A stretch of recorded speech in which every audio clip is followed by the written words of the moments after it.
guys, welcome back to Ignition Lab. It's great to see you guys. Welcome to session 3. So we have a lot to cover today, so I'm not going to take up a lot of time just like, going into reviewing stuff, because a lot of you guys, you're so engaged, you know what's going on. You guys had the assignments, and a lot of you have been asking about that and what to do with that information that you collected.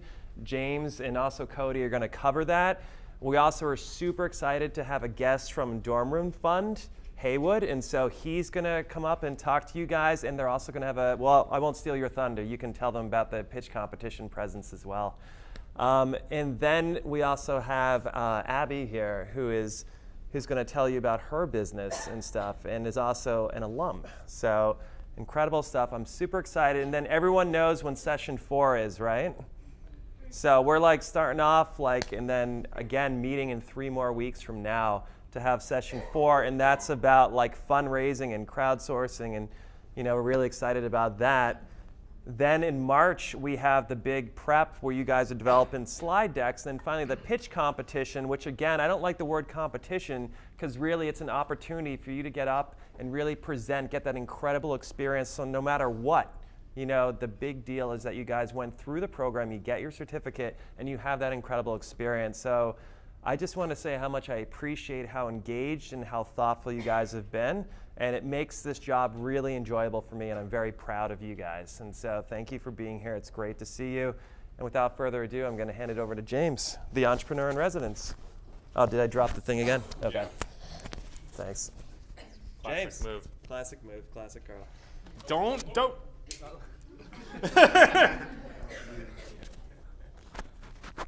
All right, I'm going to try not to break the mic either.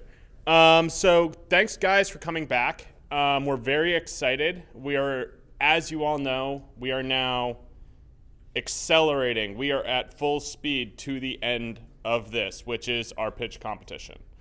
And so today, you should be coming in with at least assumptions around what your product is, or feedback over what you've built and what you're thinking about building. So we asked you to go out, interview 120 people. You may have interviewed less than that. But you may have interviewed more, and good for you. But either way, today is about challenging that. So Cody and I are going to be doing a workshop right after he speaks, where we're going to be challenging each one of you on your assumptions from the last 3 months. You're going to come up here, you're going to present your ideas, and we're going to potentially be a little hard on you. And the reality is, all of this is in preparation for what we have coming, because next session we're going to be talking about implementation. Next session we're talking about how do you take this idea that we've been working around and defining. How do you take that and how do you make it real? How do you actually create a company from this thing up to this point we've been talking about? And so that's the next session. The session after that, you're all going to be going through your pitches with us, and we're going to be reviewing those in detail. And then after that is the pitch competition, which is only a month and a half away. So today, action-packed day. We're going to be going over everything in great detail. If you have questions, if you want to talk through things, I'm available after. We're all here for you to help you be successful. To that end, Haywood, why don't you come up here and tell us a little bit about you, Dorm Room Fund, and all the good things that we have going on. All right. I don't want to break the mic either. Sorry, I've broken it probably 4 times.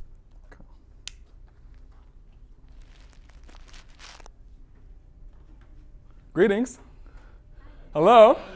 Just want to make sure y'all are awake. I know that we're just getting back from winter break, and my God, it's freezing, and I don't understand why, aside from climate change and the polar vortex. But I am so incredibly excited to be with all of you. I've heard that we've had some pretty exciting couple months. I think this is session 3, if I'm not mistaken, right? Whew, so we're gonna take a collective deep breath, okay? And then let that out. Because I know we're reaching the point in our projects, right, in our ventures, where, excuse my language, but shit gets real. You know, we got to start kind of taking those ideas, those dreams, and really putting it into fruition, right? So I'm really here, if anything, more of, I think, like a bit of a pep talk, okay? I'm just going to take a couple of minutes because I know you guys have an action-packed day, and I'm going to talk a little bit about the art, right, of entrepreneurship. And the reality is that there really is an art to entrepreneurship, right? It requires a fine-tuning of one's craft. In order to bring to fruition the potential of one's dream, you got to have an iterative process, right? I was a painter in another life, okay? Think acrylic, canvas, let's call it a hobby, okay? And I enjoy painting. It's a release. And my Christmas gift actually to my family this year was to bring them all to my painting studio in Washington, D.C. to join me in just a night of painting. And you guys should have seen my younger brother. He really got into it, okay? Was super duper excited, right? But you could also see these kind of moments, right? These flares of frustration, right? Perhaps over a misstroke, right? You know, a mixture of paint that he didn't really expect to be the color that it was going to be, right? And by the time we got home, you saw that there was actually a bit of like, he had deflated a little bit. He was a little disappointed, and I asked him why. We had had such an amazing time, right? We had a lot of fun, went out to dinner afterwards, but he was a little deflated. And what he did was he pointed to the 2 canvases that I had painted that night, right? They were about 3 feet tall, about 1.5 feet wide panels, 2 panels. And he pointed to those and he was like, bro, like, my painting ain't really come out like that. And I was like, it's okay. The way that I responded to him in that moment, I think perhaps might bear a few lessons that might resonate with you all tonight, okay? The first thing I said to him was that you gotta affirm, right, the work of art that you put out there, right? Because it takes courage to try, right? It takes courage to put yourself out there, to even dream, right, in the midst of the chaos of our everyday lives, right? That means something, right? To actually be willing, right, to have an idea and to actually seek to bring it into fruition. Secondly, I started pointing at my other canvases, right, my previous works. We were at my grandmother's house, so I pointed to the 2 works that were in my bedroom. I pointed to the work that we had hanging downstairs in the kitchen, another one in the bathroom, 2 works that were up in the living room. I pointed him to each of those to emphasize the reality that it takes practice. This shit doesn't happen overnight, right? Like, it requires you to actually be willing, and this is my final point, right, to fail, right? And to make a distinction between failing and failure, right? And so for me, the distinction between failing and failure is failing is necessary. It is a requirement in order to be able to bring something to its full potential, right? Because you're going to be learning lessons from each and every moment that something does not go right.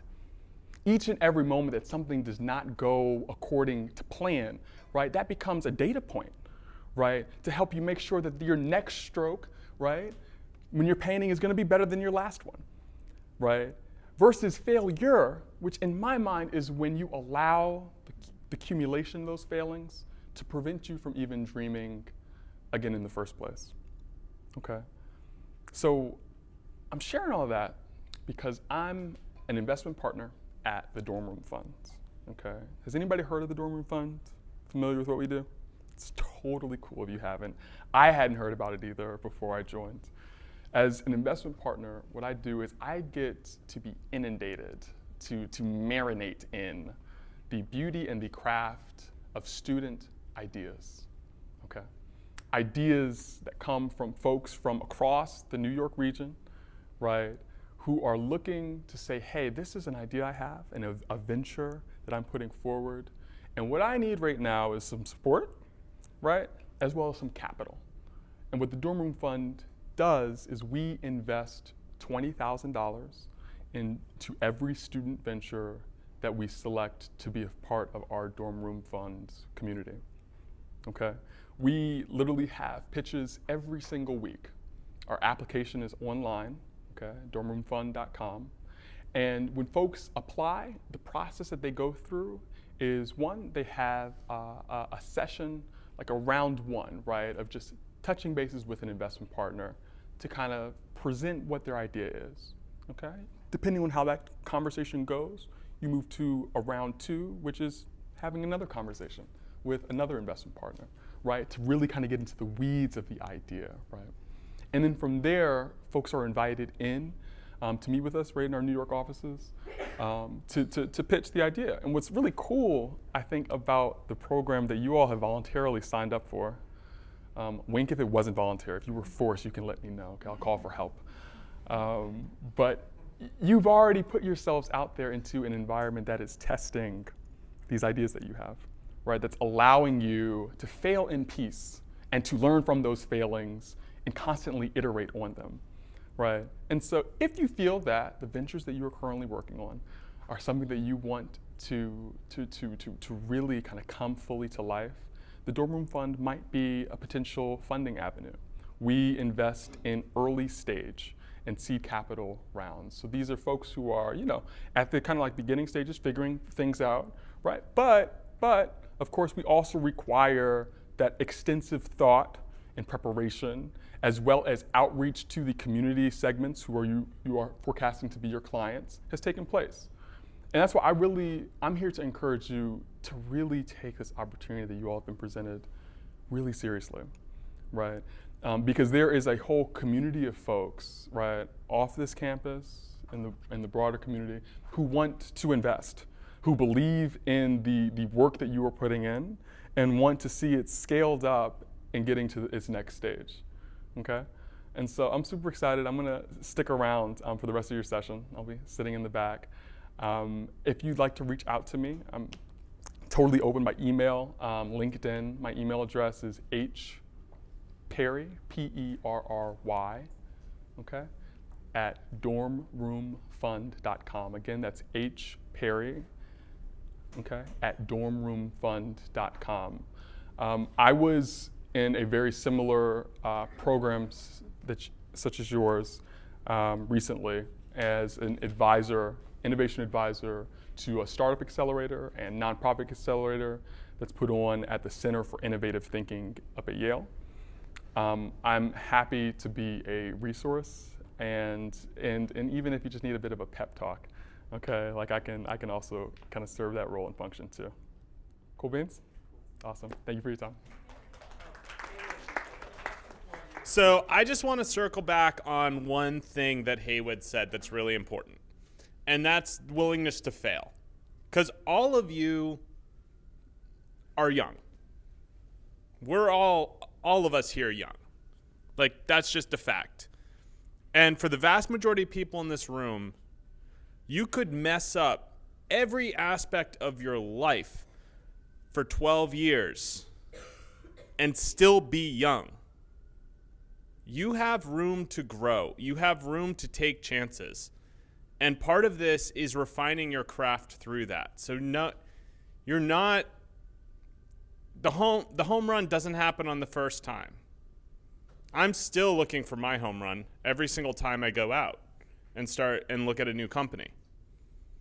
And so what you're doing right now is really important because what we're doing is building this toolbox so that when you do go out and you're with other entrepreneurs, they're the ones sitting there looking, going, oh, I didn't think to do that. Where did that come from? And that's what we're doing here. That's what we're building. So thank you all again for being here. Thank you, Haywood, for that. It's awesome. And without further ado, the incomparable Cody Burke.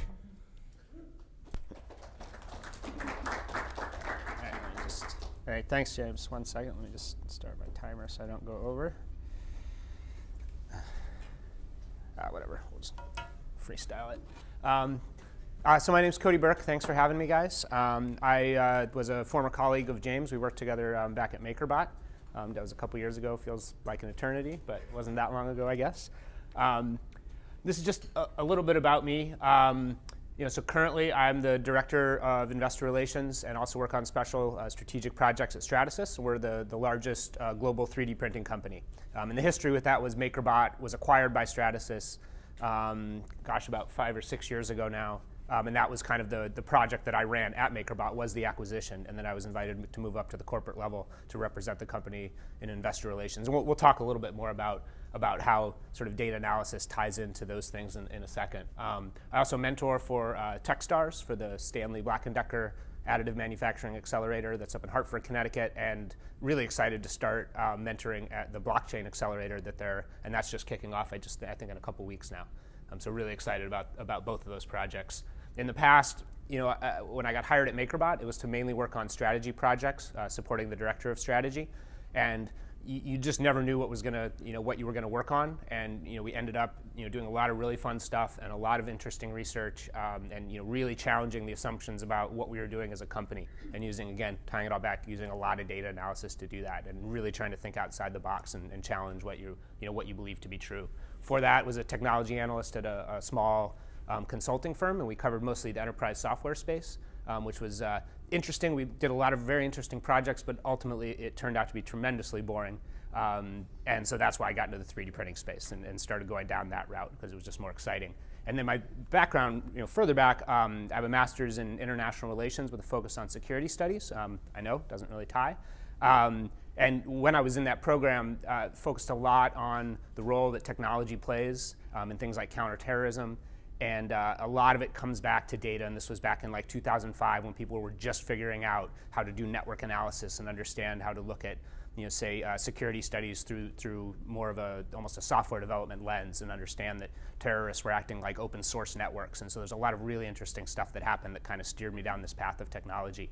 And not on the slide, but just so you guys can kind of understand where my head is at with a lot of this stuff is that before this I spent about 10 years as a chef, which is completely unrelated to this, except for the fact that when you're in a kitchen, the most important thing is efficiency. You have to do it right and you have to do it fast. And so you're constantly challenging the way you do things, find out the fastest way to do it while maintaining the quality, because that's literally people don't wait for their steak, right? It's very different in the business world. People give you a lot of leeway relative to the restaurant industry. And the other important lesson from that world is that the most important thing is getting to the right answer or the best way to do something, not who does it. There's no ego involved, right? The most important thing is getting that food out, customer happy. It doesn't matter who did it in the kitchen, right? Because you're working as a team and as a unit, and ultimately you're going to be better off if you just get to the right answer. And so that's something to think about too with when you guys are working on your projects and your assumptions. There's no ego involved. It doesn't matter. It's great to be proven wrong if you get to the right answer through that process. So just always kind of keep that in mind. When you're sort of thinking about this whole sort of concept, this is I went back and looked at actually one of my papers from grad school, and I had written this, and I think it really kind of summarizes the point here, right? Is that you're looking for the best information for relevant and useful intelligence, and then the best method to understand it, and then respond, right? That's it.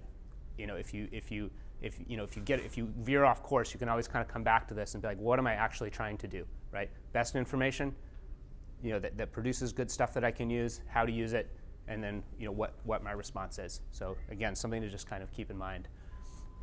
This is maybe repetitive for a lot of you guys if you guys have read sort of any kind of books like Lean Startup or any of these sorts of concepts. But again, when you're thinking about how you challenge your assumptions, how you get to where you need to get to information-wise, think about this process, right? You have to understand the problem and the scope of the problem. You can't just go, all fall over the place. You really have to lock it in early so you can keep focused. You have to understand your current, situation, your environment, develop hypotheses, research in ways that you can test those hypotheses. Oh, there's a cat. Fantastic. You guys keep it loose here. I like it. And then essentially, as you're researching, you're really trying to disprove the hypothesis as quick as possible. You don't really set out to prove hypotheses. You set out to disprove them, right? Because that's quicker. And then you can get them off your plate, focus on the ones that are important, and then just kind of repeat this cycle. Eliminate hypotheses, adjust them maybe as you go. Maybe you don't throw the whole thing out, but maybe a little bit of it. You're like, oh, wow, I'm half right. Great.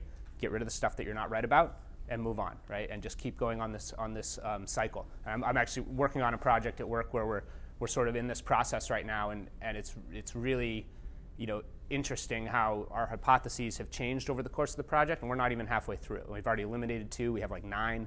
We're probably going to end up with 5, and they probably won't look like what they look like now because they're going to keep iterating as we go and as we adjust them. So we'll kind of want to walk through some different projects I've worked on in my different roles, and kind of give you guys sort of the case study, the mini case study almost, and then I'll talk a little bit about what happened. Not all of these went well, so that's important too.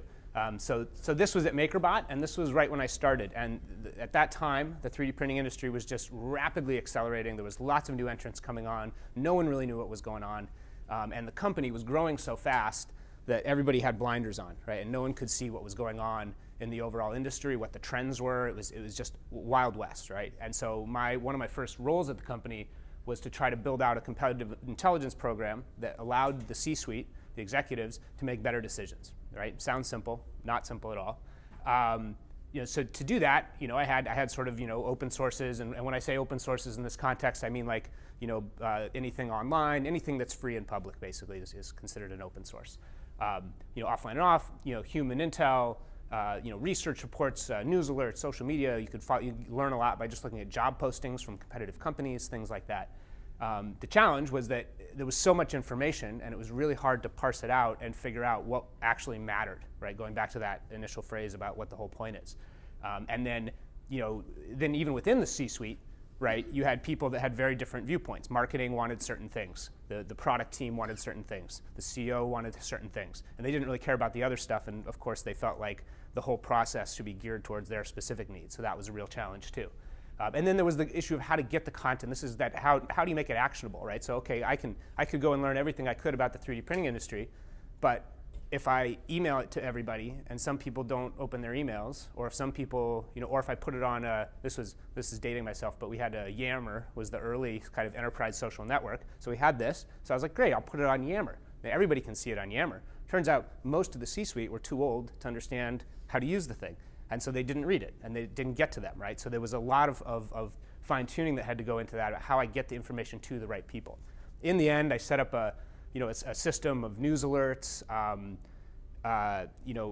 subscriptions to research reports in the industry, and monitoring social media, job postings, et cetera, and would create daily. We would post onto the Yammer feed with tags for the specific executive that this specific news item was relevant to, and that way we could go back and sort, and then I could compile them and then send it directly to certain people in a PDF, certain people in an email, other people I would actually print it out and hand it to them, depending on which executive wanted different things, right? So that was what we ended up with, and I trained up a small team that did this. In the end, the problem was kind of here. It was that the C-suite wanted information to support their decision making, but they didn't know what kind of information they wanted, and they had no way to put it in context. It wasn't for a specific decision, right? And so what happened was that they had a bunch of information, but I don't think that they ever really used it in an actionable way. So we knew a lot, but we didn't really do much with it. So it was kind of cool, but eventually everyone kind of lost interest and the project fizzled, right? And it was really because of the weakness here, where we hadn't figured out what we were actually trying to do. It was too vague. So that was just an example of a project that didn't work. Now, I don't know how many of you, who knows what investor relations is at a public company? That's about normal for what I say that. So investor relations, it's sort of a mix between PR and finance and communications. We represent the company to the investment community, so we're a public company. Anyone can buy the stock. My job is to be able to explain anything about the company to anyone who wants to know in the public, so that they can make a smart investment decision. We're a little different from marketing and PR because we can't really BS, because there's big legal ramifications for doing that. So that on a high level, right? So I have to be able to communicate, the company business results to the investment community, so that they can make educated and rational, decisions for their investing. And it has to go to everybody, right? I can't say one thing to one person, one thing to another. Everybody has to have the same information, so it's a level playing field for the investors. Yes. So since you also... Oh yeah, and by the way, please interrupt me and ask questions.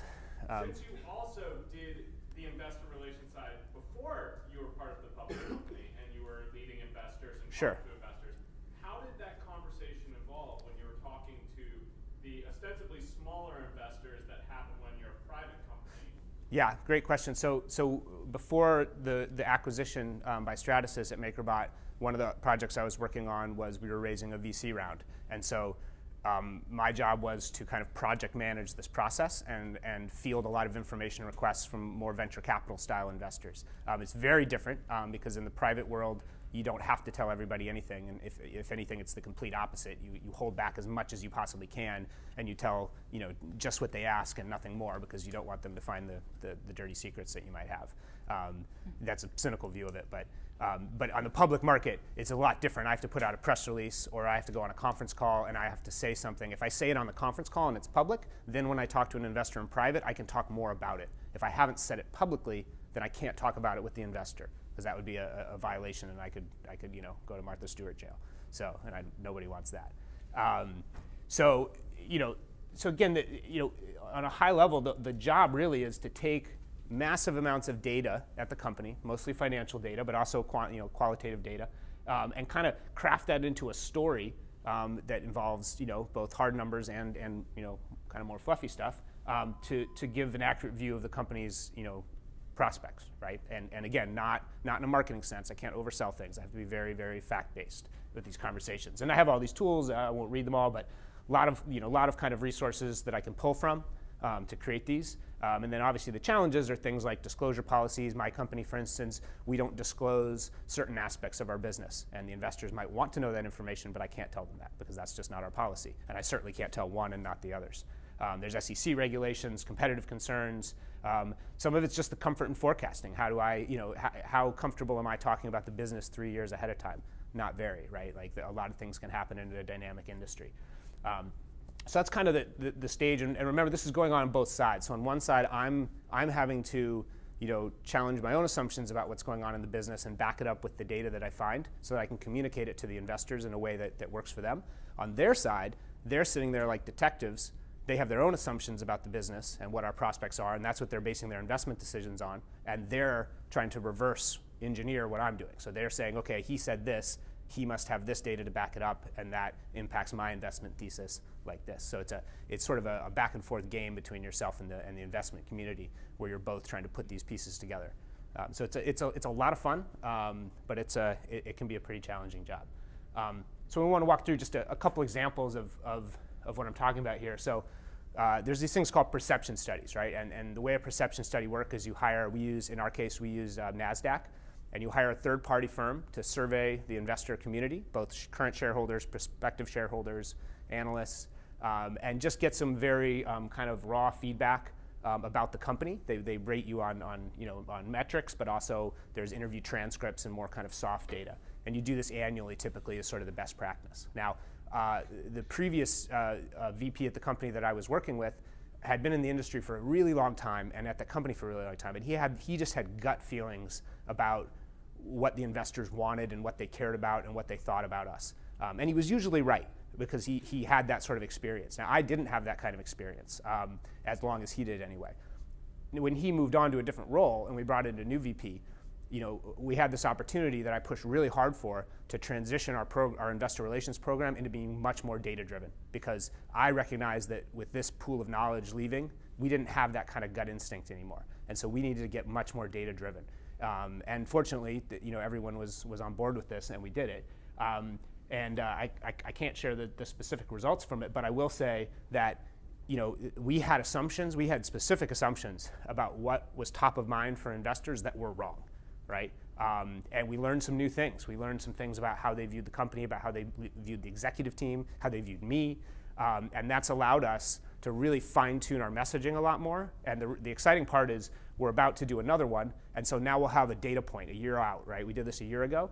Now we'll be able to go back and say, okay, were we able to move the needle on some of these things by changing our messaging? So we're almost to the point where we can sort of see what the results of the first year of the experiment were. So pretty exciting. This is another interesting one that happened. So we acquired a company, two companies actually. They're service bureau companies, and in the 3D printing world, a service bureau is kind of like a Kinko's model. So they have a bunch of 3D printers. You send your file in, they print it, and they send you the part, right? We're primarily a manufacturer of 3D printers and sell materials. And so there was this assumption that the service bureau business was not a complementary business to us, because the assumption was that if we had a business where you could just order the part, why would you buy the printer, right? And so that was, for a long time, that was the assumption both in the investment community and internally in some pockets of the company. Now we had an opportunity to acquire two companies and then merge them into what we have now, which is Stratasys Direct Manufacturing. But this was a big change for us. And so one of the things we did to try to challenge that assumption and say, like, okay, what's really going on here? And so we went back, and we had a small service bureau business at that time. It was very, very small. So we went back, but it had a deep customer list. And so we went and we surveyed the customers and learned everything we could about the customers. And what we found was that of the customers that ordered parts from this business, a third of them had their own printers at home, right? So a third of them had their own printers in their office or at their business, and they still ordered parts. It's like, okay, that doesn't seem too impressive.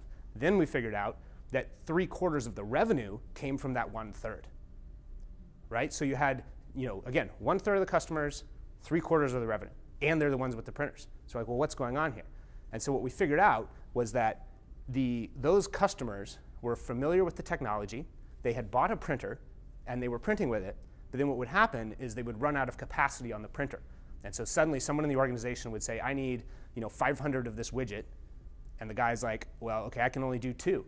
So they would go to the service bureau because it was the same technology, the exact same product in the end, and it was the same company, so they trusted us, right? So we used that as the justification for the acquisition, right? And we were able to go to the investment community and tell that story, and they didn't know that, right? We didn't know that until we did the research on it. And it really went well with the investment community because they were like, okay, we get this now. We understand how there's a synergy between these businesses that we assumed there wasn't, right? So that was one of the ones that worked for sure.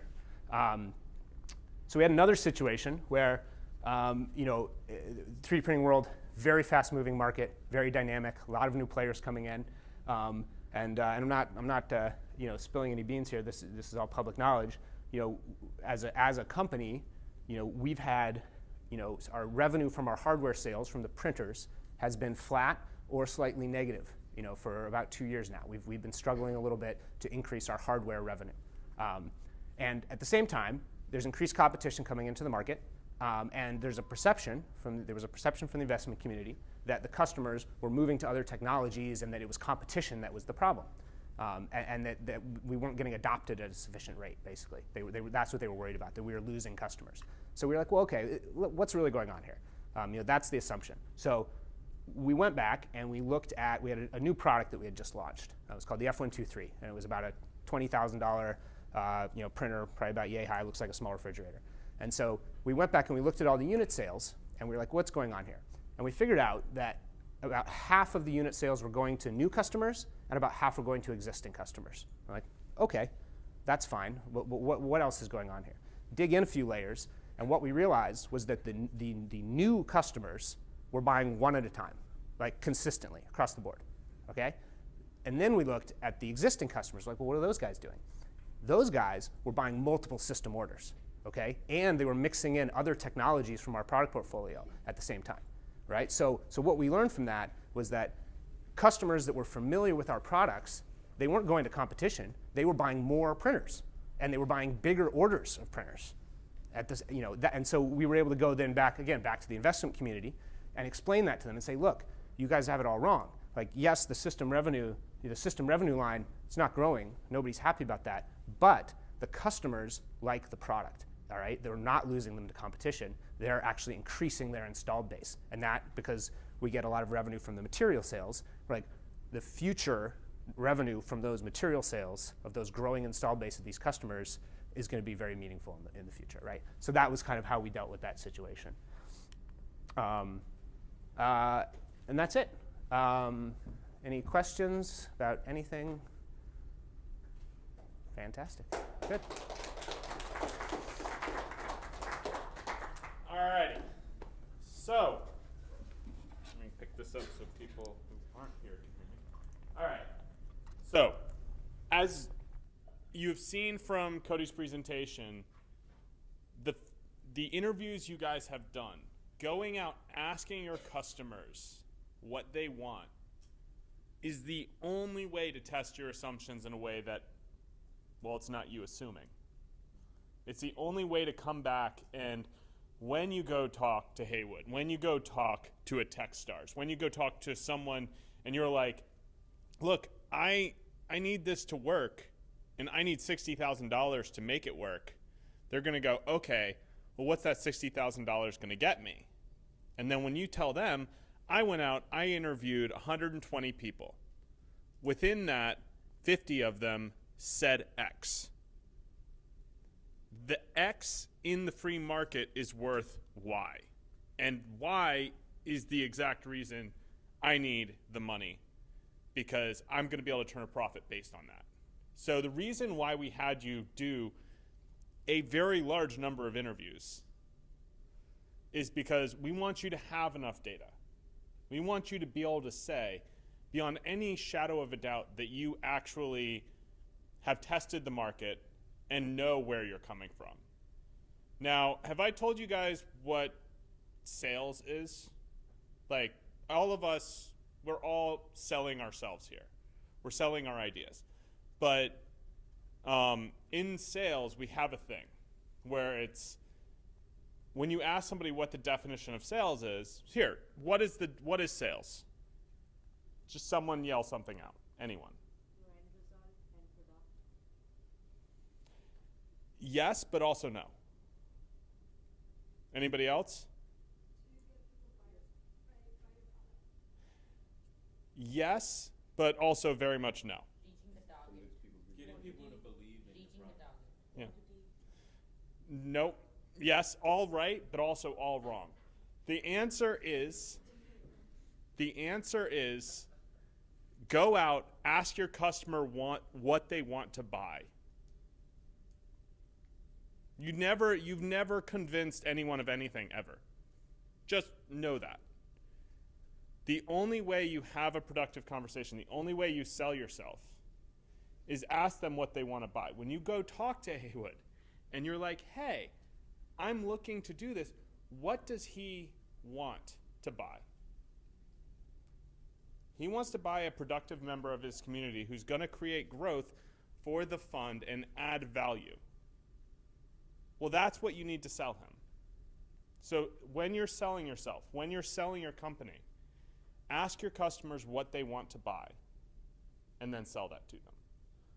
On that note, we are now going to engage in the very fun part of challenging all of your assumptions.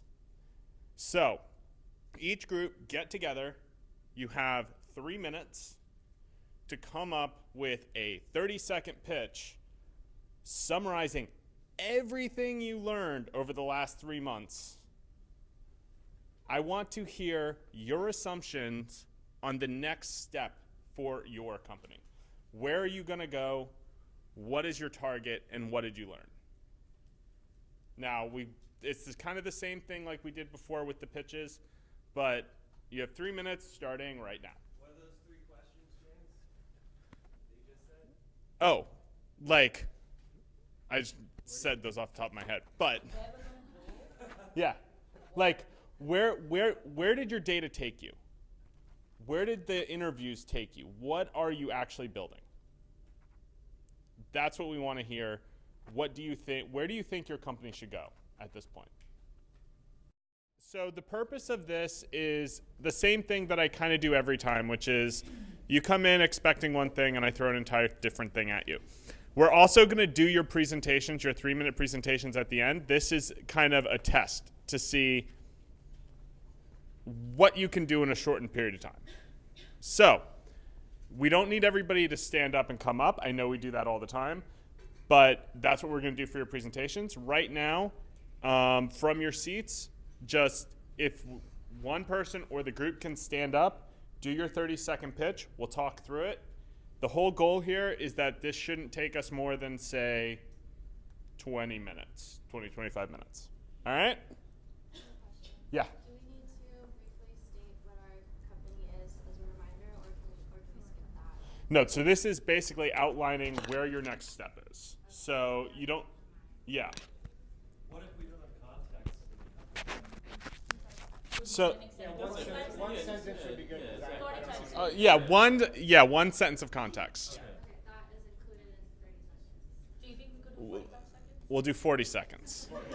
We'll do 40 seconds. Bargain, pushback, I love it. I actually really like, Team's bully. He's a pushover when you like him. fair enough. I don't like the direction this is going. All right. You're up.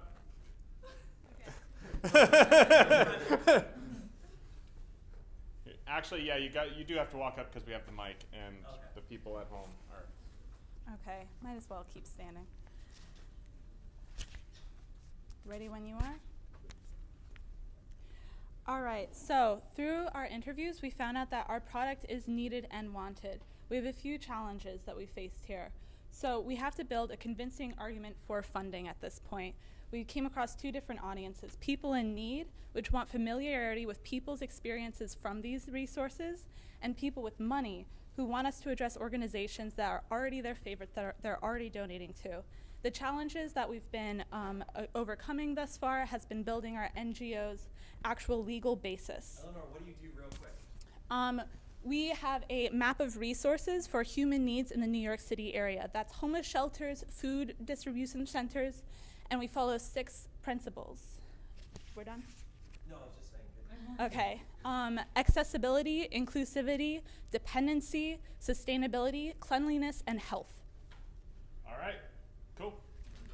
Thank you. All right. Now, any thoughts? So you said that there's a need for the service, and how many? What was the sample size? Like, who did you talk to? How did you determine that specifically? So we went to the resources that we're going towards, so the people in need. We talked to the people there, see how they would like our map. And they do actually need a map because right around the corner from our homeless shelter, the gathering place, are people that are sleeping on the streets. So they're not going to that resource. Also, Breaking Ground was one of the organizations that we talked to. It takes 75 to 100 times talking to people on the streets that aren't going to shelters to get them into the programs. So our map is needed to make sure that those people are comfortable and they find these resources accessible and proven to help them. And is the map intended for the people in need or for the organizations that are providing? It's mostly for the people in need. Okay. That it's going to be distributed to. There's so there's both an online and printed version. But the benefit to these organizations is that they get more exposure, as well as they get vetted for these principles, and they get a rating system, and they can consult with us on how to improve their services. Okay. Yeah, I'm glad you said printed, and so yeah, because that was kind of the follow-up. Is like how do you? Because it all sounds good, but how do you make sure that the people who actually need it are going to consume it in the way? It will be distributed at these resources, so that say they find a shelter, they get the map, then now they have access to a place to get food or childcare or a job. Okay. Yeah. So only flaw I would see, only thing I would push back on is that they have to go to the place on the map to get the map. Right. Well, so most people, most Yeah. homeless people and other people in need actually do have smartphones at this point, and so they can always access it for free on the site. Okay. Great. Awesome. All right. More on that later. Next group.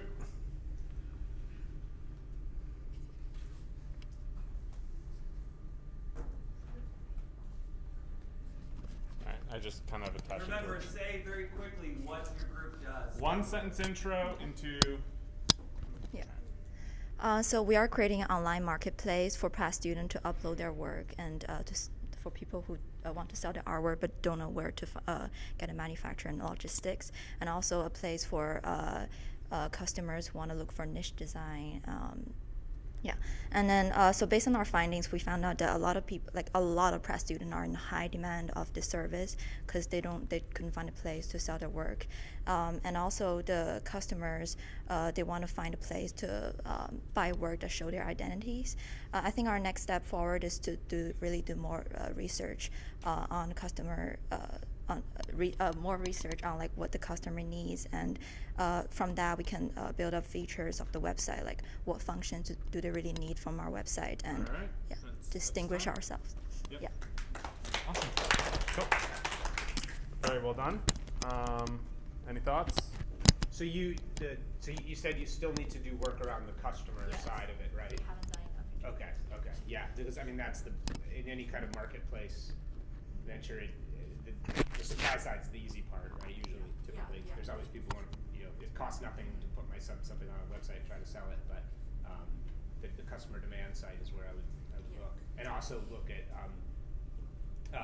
just the competitive landscape, right? Like who's doing what right now, how they're doing, what's changed.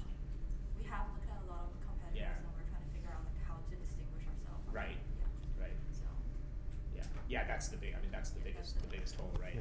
Is how to distinguish yourself. If you yeah. find out that there's already something like that in existence, how might you pivot? Great question.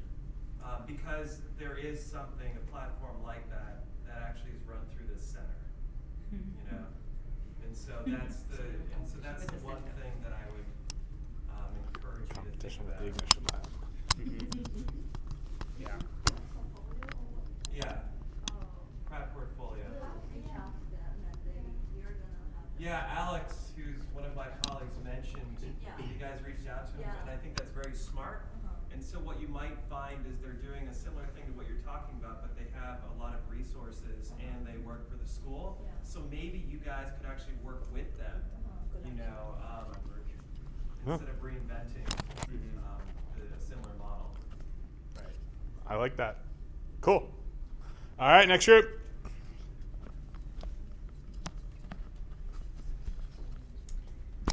Hi, I'm Linda. So we're working on on-demand primary care for the working millennials who find it very difficult to engage with the healthcare system, and we do this through a combination of home visits and virtual visits, but we're actually kind of like their central hub for anything related to health.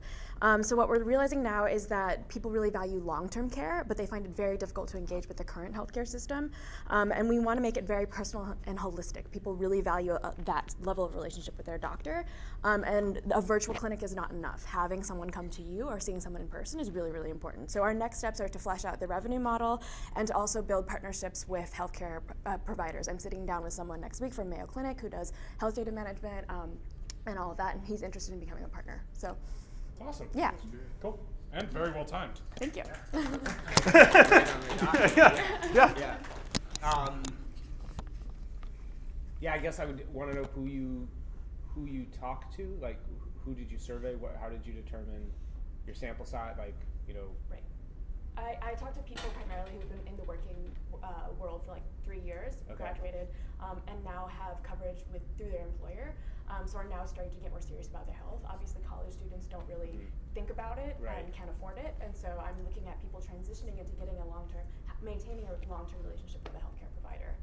So it's really about tapping into that market, people who don't yet have sort of loyalty to an existing. And were they here? No, in New York, yes. Yeah. Okay. Yeah, because that's the target market. Okay, It's like yeah, people because in I was urban going to say, areas. because I don't think it would scale the same way in different parts of the country depending on density, et cetera. So Totally agree. yeah, as long as you're lining up that's huge. Like lining up your survey people with the target market. Yeah. Good. Awesome. Good. Yeah. Cool. Thank you. All right, next group. Yeah. Nobody's going to save you.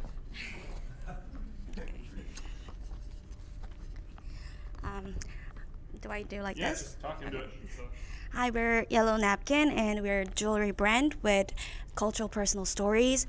We want people to share their stories and also feel home through our accessories.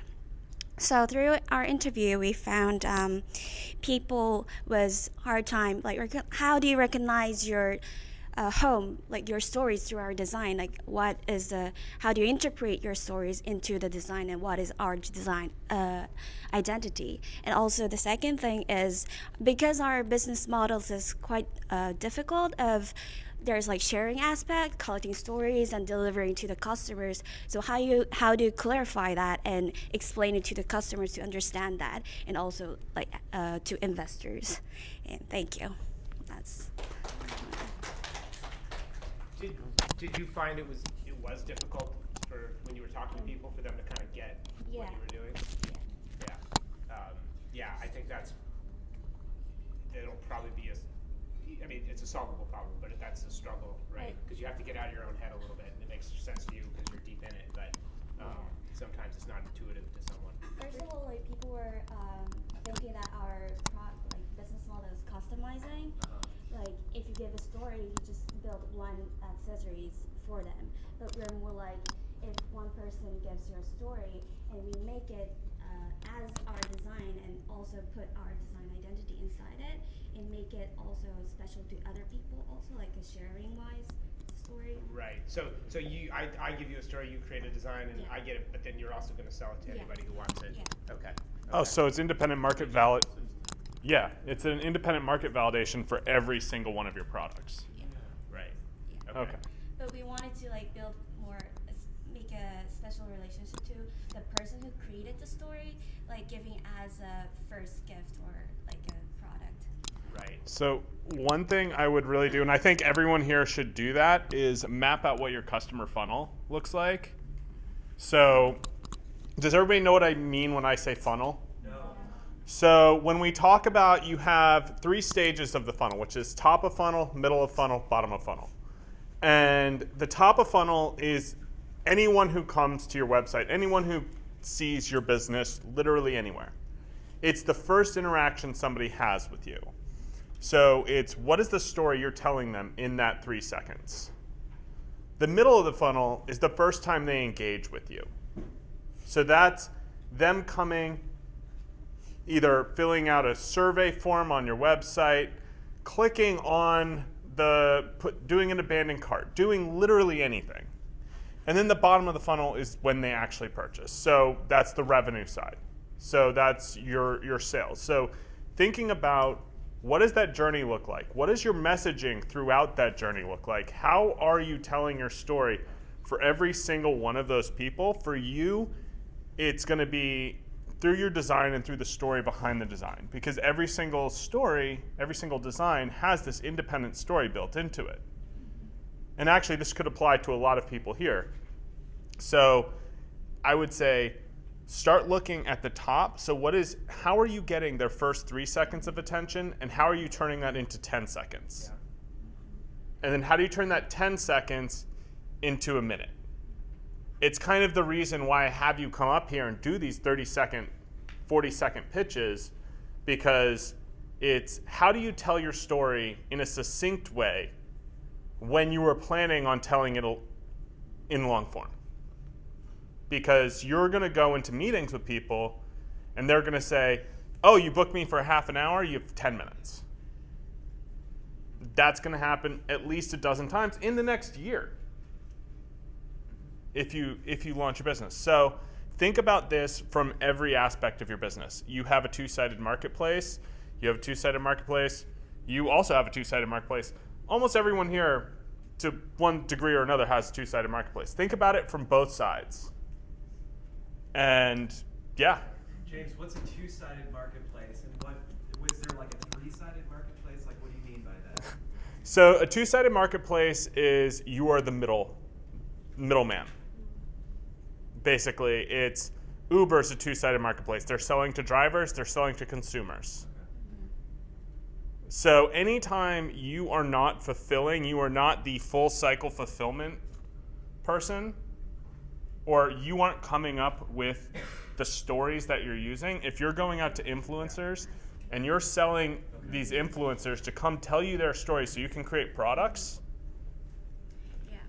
And that's it. I was the only other thing I would, I think we should spend some time thinking about is your assumptions about how it's going to scale on the content side, because in the 3D printing world, loads of people tried to start ideas where people would, there's tons of free ones like Thingiverse MakerBot has, but there's loads of people who thought, oh, this is great, like I can just get, you can design something and upload it to the platform, and then I'd 3D print it and you'll buy it, or it could be even the file, right? But what happened was a whole bunch of people tried it, and you'd go to these websites and there'd be like 10 things on the website, right? And that's not engaging. That's like what James talked about. That's that, that quick, I just hit the website, I'm like, this seems like a ghost town, and I'm out, right? So, whatever your assumptions are on how you scale it, like, do you have like content on there right away? Because, the first person's not gonna be, they're gonna be a little hesitant to jump in the pool. So, so I would think about that a lot. Awesome. Cool. Thank you. I very much like the progress you've made on that. Yeah. Hi everyone. Our group is trying to improve the quality of seniors in-home non-medical care, and during the break we studied existing research on the ambient assisted living systems, and we find there are 3 barriers for those kind of systems. The first one is the privacy of the sensors installed in seniors' home. The second one is the lack of human interaction about these systems. And the last one is the perceived needs and usefulness is not fully aware by the seniors. And for our next step, we're going to conduct a survey and then trying to find out exactly which direction we're going to focus on. Cool. All right, so go ahead. Yeah, so like we spoke before, which is right now you're in kind of, you need to hustle, where it's figuring out what is this direction. You're in that distillation portion, and I think the big challenge for you is going to be getting the right amount of data where you can make an informed decision fast enough. I think that's just your biggest challenge at this point. Yeah, and demonstrating that people are actually going to pay for it, right? Because you can easily demonstrate the need, it sounds like, or that there's a hole, but you're dealing with an old market in every sense of the word. And so the adoption is going to be, you need to find out who's making the decisions, right? Who do you actually want to talk to? Do you want to talk to actual, people in a assisted living home, or do you want to talk to their kids that are paying the bill? Like, I don't know. That's the stuff you'll have to kind of really zero in on. Yeah, and that's actually one of our research findings as well, because seniors, they're worried they cannot afford to have the devices installed at their home. Right. Yeah. So. Right. Yeah, that's something we can focus on as well. Right. Yeah. Awesome. Cool. Thank you. Cool. Thank you. All right. How'd that get around my wrist? Okay. Hi, my name is Mia Russell, and I'm creating an automated music video creation app. I learned that the 2 main personas that would be using my app would be musicians and the video makers themselves. The problem is that the audience usually have 2 jobs and are starving artist types with a tight budget and little time. My next step is to create the preset effects as seen in pop music videos and speak to a programmer that can start to add these effects to the app before it gets overloaded with information,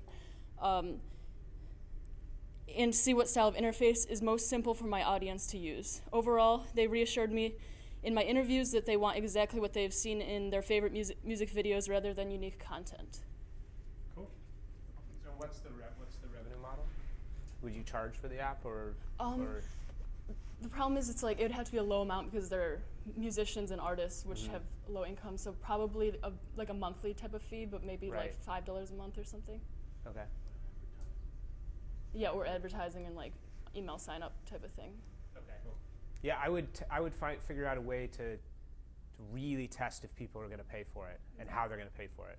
Like run, ABC tests, different put your website up, advertise different options, a one-time fee, free with premium features to unlock, whatever, come up with a couple different options and see and really see who, how many people click through and sign up for like an email update for, those different options. Okay. That would be the biggest thing, because you're right. It's a price sensitive group, and there might be one way that they'd prefer to, engage, or would be more likely to engage. So number one, I should probably just make the prototype and then get it going. Yeah, I think for you, the big challenge is going to be finding your revenue model, like you just mentioned. So what we can do, we can set this up maybe as a webinar. Would everybody be interested in going through how to create landing pages and like all of that stuff for websites? Yeah. So one of the easiest ways to do this is go in, create a website, and then create a few different variants of your homepage, and then drive traffic to them. Yeah. And so each one is going to have a different message, and look the exact same, with the exception of that top end message.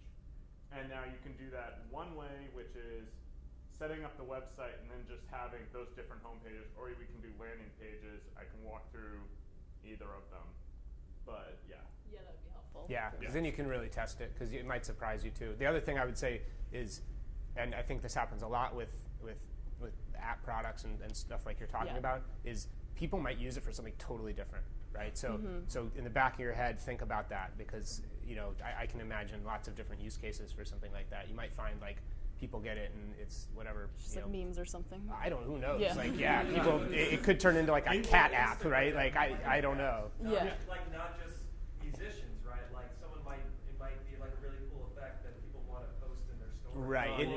There's all sorts of different ways it could go. And I would stay focused on the niche you want to attack. Okay. But in the back of your head, just consider that you should watch what people actually do with it. To see. That's a good idea.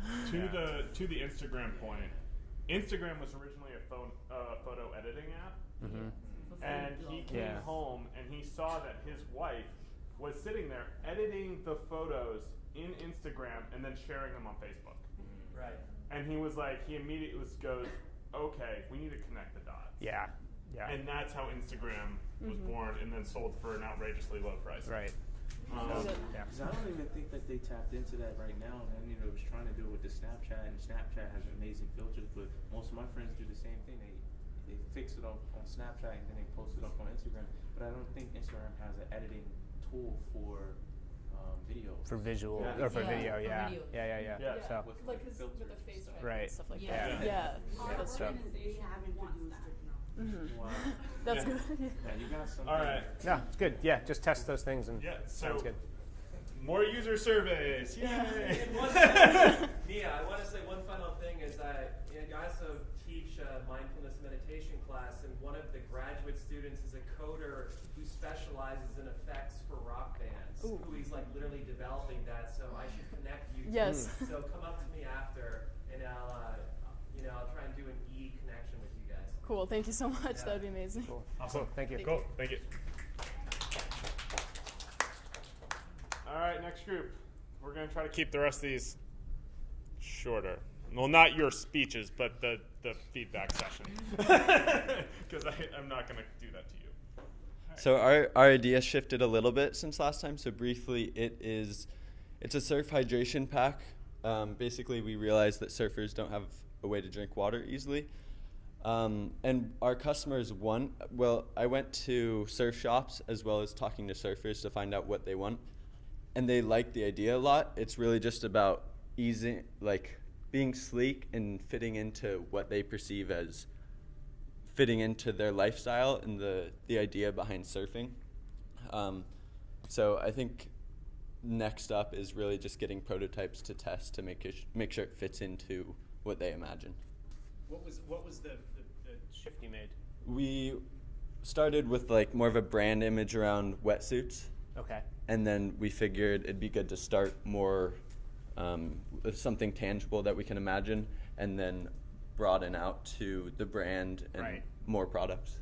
Okay. Yeah, I think for you, my next step would be going out and validating a piece of the market. So go figure out how many people would actually buy this, and then you can come up with a good plan for it. And once you have that, kind of take a bottom-up approach to it. and we're going to go over that in the next session, but it's a good next step for you. Then, yeah, getting the prototypes and going out and actually asking people, hey, would you pay this for this? Would you pay that? And then that'll enable you to actually come up with ideas and figure out, can you afford the MOQ and can you make money on it? Right. What's MOQ? Minimum order quantity. It is the minimum amount you can order from a manufacturer at scale. Right. Yeah. What's at scale again? More than one. Lots. And what do you, how would you go about like finding out who are the people actually willing to buy it? I mean, I can go talk to people and say like, if this is on the shelf, what do you need for it to be to buy it? But what specifically? So remember the personas that we did? And you've created them. So I would break them up into their requisite groups. Like, what are their interests? What are their affinity groups? What do they enjoy doing outside of surfing? What are the things? Break them down into that, and then go out and just talk to those people. And then see, okay, how many of these people exist? How much are they willing to pay for this? If I sell to this entire group of people, so if I can go out to the Rockaways and like sell to every single person. How many is that? Yeah. Yeah, how many people is that? Like, figure out the smallest market you can capture 100% of. For it to be worthwhile. Yeah. Yep. Yeah. And you could do the A/B testing like we were talking about. You could put up a landing page with 2 different prices and ask if they're interested in updates as the product, moves toward development, and see how many people sign up for the update on each price. I mean, there's a couple different ways you could do it. But yeah, really good. Do you recommend using your company name, or would you recommend using something else so that you can iterate upon it and make it better, and that you're not destroying the name of your company in a way, Using a false name is good if you are not convinced at all that your idea is going to, it's not in its final form. Like, if you don't believe your idea is set, use a different name. Because, again, you're right. You don't want to represent your brand as something it's not. Yeah. But if you're like 90% there, use your name. Yeah. Yeah. You're not promised. You have to be careful, right? You don't want to promise something. You don't want to say like, I'm definitely going to put this out at this price, but you can have a target, price point or something like that. So, to protect the brand. A good question. Sorry, A/B testing. Yeah, it's just what we were talking about earlier, running multiple web landing pages, or there's other ways to do it with small tweaks on each one, and then you can just see literally what people are more interested in. So for those who haven't done an A/B test, it's basically if you drove 1,000 people to your website, you showed 500 of them one thing, 500 of them another thing. You're saying A/B, not A/B. Yes. So option A versus option B. Okay. Yeah. Which one of them performs better? And out of those 500 people, 300 people click one and 50 people click the other. You know which one was better. Yeah. So are you sending this in one email to 2 people and they're deciding which one to click? No, you're just selecting 2. You could buy search terms. You could do it through Google AdWords. Anything really. You want to get people to click through. You could just send it out to 2 groups of like Sure. 10 and 10. And Sure, you could do that change too. The ratio instead of Yeah. finding 1,000 people. Yeah. right? Yeah. I'm going to send y'all a bunch of reading material. Yeah. These are great questions. Yeah. I love that you're asking questions. It's a really good thing to read up on, just how it works and the mechanics of it, because it's a really powerful way to get info. This should be a class. Yeah. All right, let's go. Okay, so our team is trying to create a platform for people to help each other, and they get credit through that.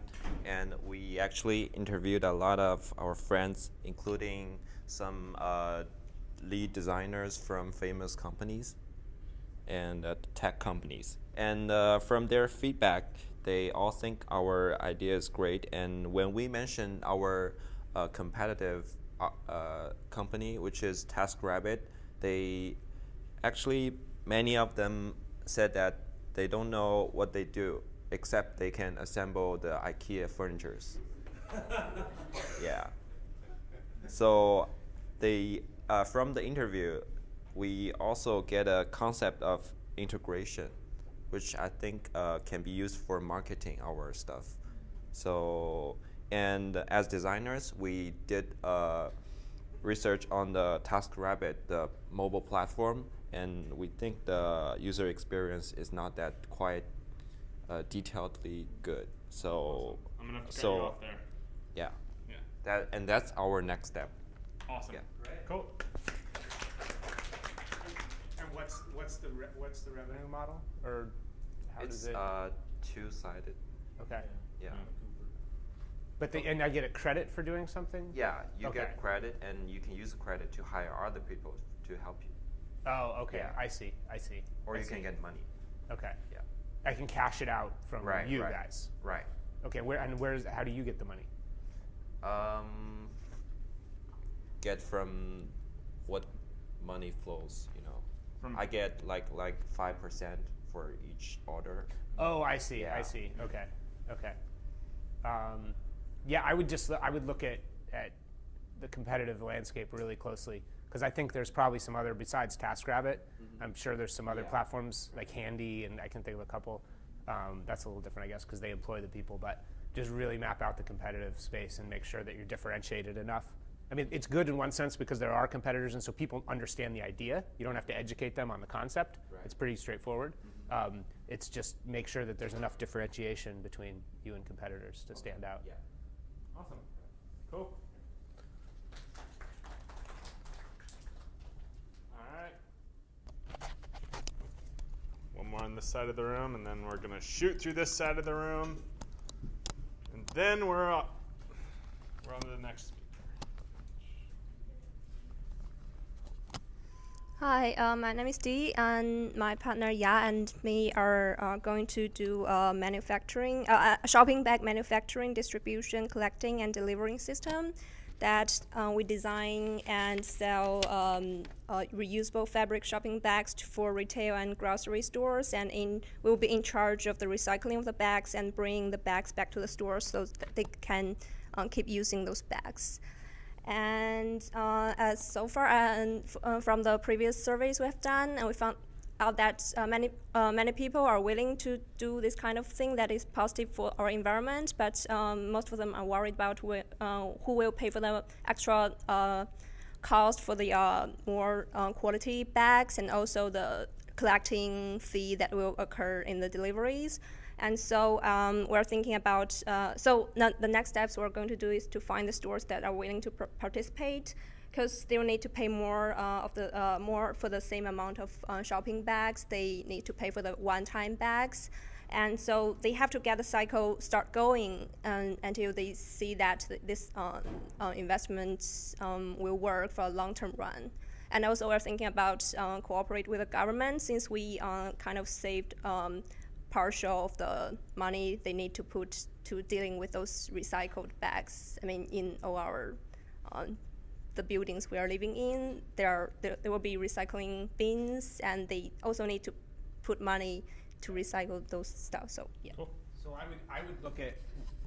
I would try to figure out what has happened in states and cities that have totally banned plastic bags, right? Because it sounds to me like this would be a way for me as the consumer to not have to either pay extra for bags, or which I think a lot of places do currently, or the customer pay for the bag and they get the money back when they return it. So it's a deposit system. Okay. But the point still stands. Look at the places that have banned bags and where people have had to bring their own bags, and see that's who you should talk to, because they're the people who are already dealing with it. They already have the headache, and everyone's going to do it eventually. So if you talk to them and survey someone in California or somewhere that has done that, and say, what would you pay to not have to bring your own plastic bag to the store and just be able to get it and then send it, or I don't know how you collect it or anything like that, but that might be an interesting way to test it. Is it an actual collection? So where I live, there's constantly people coming with bottles. People go in the trash can, they get the bottles, and then like you said, they get money in return for putting the plastic or the glass or whatever, the recyclables, into this machine that is accessible for anyone. Could that actually be an opportunity as well to kind of have a kiosk almost where you guys can actually we have that in our presentation. That's a good idea. I like the way you guys think. Yeah. Yeah, I honestly think you have the same situation as the surfing water bottle situation, which is figure out the smallest number of people that you can get to start doing this, because it's like, do you know why when you go to Disney World there are trash cans every 30 feet? Because they did a user survey and found out that no one will carry trash. Like, it's 99% of people will not carry trash more than 15 feet. And so it's figure out what you need to do to get someone doing this so you can start getting data on actual usage. Because it could be 100 people. Just get somebody using it, basically. Yeah. Cool. Thank you. Cool. All right. This side of the room is done. No, early bird gets the worm. Hi guys, my name is Catherine, the founder of Tayo, and it's basically an online platform pulling together all sustainable brands for women. It's women's wear clothing. So I've come to the conclusion that my audience is really, really big, and there are a lot of subcategories within my target audience. So I went ahead and surveyed a couple of different people, like categories, but I still feel like I need to hone in. The presentation that I have is focusing on just one of them. But yeah, that's my main thing. Everyone loves clothing. A lot of people love shopping, and there's at least 9 million people in my target customer. And I feel like that's a conservative number. So the next step is to pick maybe 1 or 2 or 3 categories and go from there. But yeah, everyone seemed really excited about it.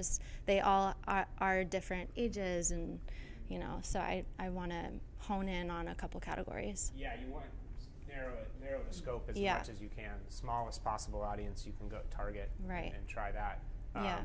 So I did the presentation later. I only focused on one. Right. But there's potential for so many different markets. So you need to figure out, like, you call it a beachhead, which is you need to capture the smallest group possible. It's the same thing that with the other groups, where it's like, figure out 100 people who are going to buy this. Mm-hmm. Yeah. You should actually talk to our friend Allison Vicenzi. Yeah. She'd be a great person for you to talk to. I'm going to make that introduction. Who's after Allison? class. She runs a clothing firm that she just started 2 years ago. Women's business wear. Yeah. Oh, what? I would love that. Sustainable. Her whole drive from the beginning was sustainable women's clothing. Mm-hmm. She tried a bunch of stuff and zeroed in on just at the beginning. I don't know what she's done now, but at the beginning anyway, it was just a blazer. Like, that's it. One That's blazer. amazing. One So blazer. she's a brand or a marketplace? She's a brand. She was an Ignition Lab speaker.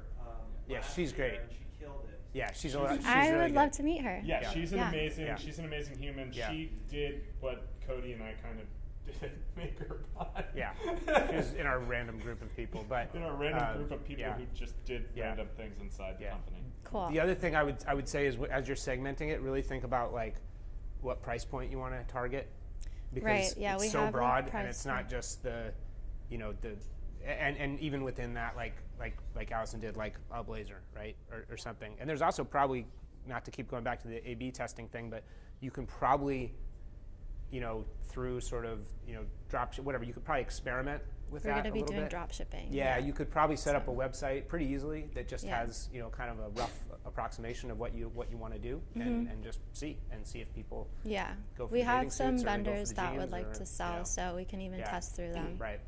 Yeah. Yeah, sounds good. That's awesome. Cool. All right, we gotta keep moving here. So, volunteers, or do I need to pull people? All right. There you are. Thank you. Hi guys, we're The Haven. We're the social athletic gym. So based on our audience definition, we found out that we have a lot of age groups who like to work out and like to perform a lot of other different functions at the same time as they work out. So we thought, why not give them a space where they can do all of this together? So based on our response, we said, aren't you the same as YMCA? We're not the same as YMCA. We are YMCA plus the culture, plus the social aspect, plus a bar, plus a lounge, plus a lot of other activities that you can have. But how are we going to go about this? They had doubts about finance. They had doubts about how you're going to hone in all of this infrastructure. So why don't we take existing infrastructure and see if people are going to absorb it? Why don't we get the top funnel to get into the bottom funnel and see how we're going to go from there? So what we're going to do is we're going to take existing apartment facilities, which have state-of-the-art facilities for sports, for swimming, and we are going to come in and maintain this facility from them. We're going to offer this to you free of cost. We're going to see if the public absorbs it. Simultaneously, we're going to work on a design module, which is going to be a prototype. We're looking for a real estate perspective since we're real estate students and see if we can develop that and actually have our own thing running. Awesome. So that's our forward moving step.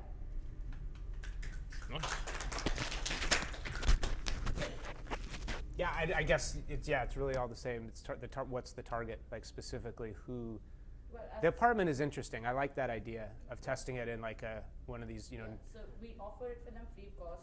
Yeah. We offer it to the apartment and then people outside. Yeah. So if we're offering it to the apartment, then you inevitably end up coming in. So you definitely have to be a part of that space. Right. Now let's say we're doing it in your apartment. You're like, oh, spin class for free. Why not? Yeah. And then you get addicted to it, and you're like, oh, where is the spin class headed to next? Yeah. And then you follow us. Yeah. The only thing I would say is once you maybe branch out of that and you're trying to like think about your own spaces and that sort of thing, people are really culty about working out. Yeah. And I mean, really culty, right? Yeah. Like my wife is like Soul Cycle CrossFit, nothing That's else, it. right? Yeah, and yeah. she goes, and we can't move from where we live because her CrossFit box is nearby, right? So it doesn't so people are not necessarily rational about you might have all this other stuff, but they might just be Soul Cycle people or the other so thing it's connected to that I'd say, and athletics is close to my heart because I'm also an athletic junkie, is that people like to find a place that's as close to them as possible. Because in order to form like a habit, which is usually, then you try and make it as accessible as possible. Like the reason, like soda companies, Coke does everything they can so they can position their product close to the line, and that's going to generate sales more than any other kind of advertising. That's called environmental priming. So if your model is presupposing that someone's going to get addicted and then follow it around, I would challenge that. Okay. It's Got it. yours is like a real life Peloton. Peloton? So yeah, Peloton. Oh, okay. Right, Yeah. Right. And they were addictive because it's literally your gym is in your home. Yeah, and you're online, so you have the online community. Yeah. Right. You also, the other thing to question is like, why are people coming, right? Maybe the gym is secondary. It is. It might be. I don't know. That's the big part of it. I work from home and I go and work from the climbing gym like a day or two out of the week and bust out my laptop and just use like the Wi-Fi off my phone, and it kind of works. But but it's very niche. People are very niche with their workouts. So. And speaking to your earlier point in terms of people being very cult-like, and we kind of want to create that ourselves. But also get away from that too, because it's so cult-like that it's not inviting to the Pratt Exactly. Pratt students probably not going to go to SoSci because they feel comfortable. Like they're artists, they're creative. So it's almost like a nepotism created for that section of people. Right. But then this is like kind of opening it out for like everyone else. It's for the person that is going and that's grabbing a beer, but they also work out in the morning, but they're going to grab a beer at night before and after their beer. Yeah. No judgment. 6 a.m. Soul Cycle followed by beer. That's it's a classic move. It's embracing of that. That's what we want to hit. Sure. We want to hit that person who's like, you don't have to feel bad about it. Like you can do the same. You want to network here. Like, cup holders on the treadmills. I got you. I really like. I like your fun approach. Idea. Yeah. I really like your approach. So getting that small group, figuring out if it works. I would do it under a different name because eventually you want to charge for this. Yes, for sure. And so if you plan on monetizing it and you come in and you're like doing all of this for free, they're going to be like, but it was free before. That's a hard transition. Take back the name because we are nothing right now. Yeah. Cool. All right. Cool. All right. Thank you. Awesome. Thank you. That's fun. Yeah.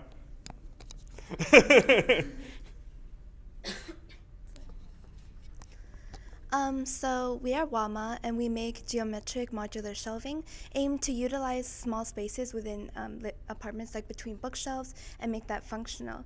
So through our survey and also live person interviews, we found that there was definitely a need and a high interest in our product, because after the interviews, we found that the three things people valued the most were spatial design, cost, and also ease of assembly, which are all things that our product really focuses on.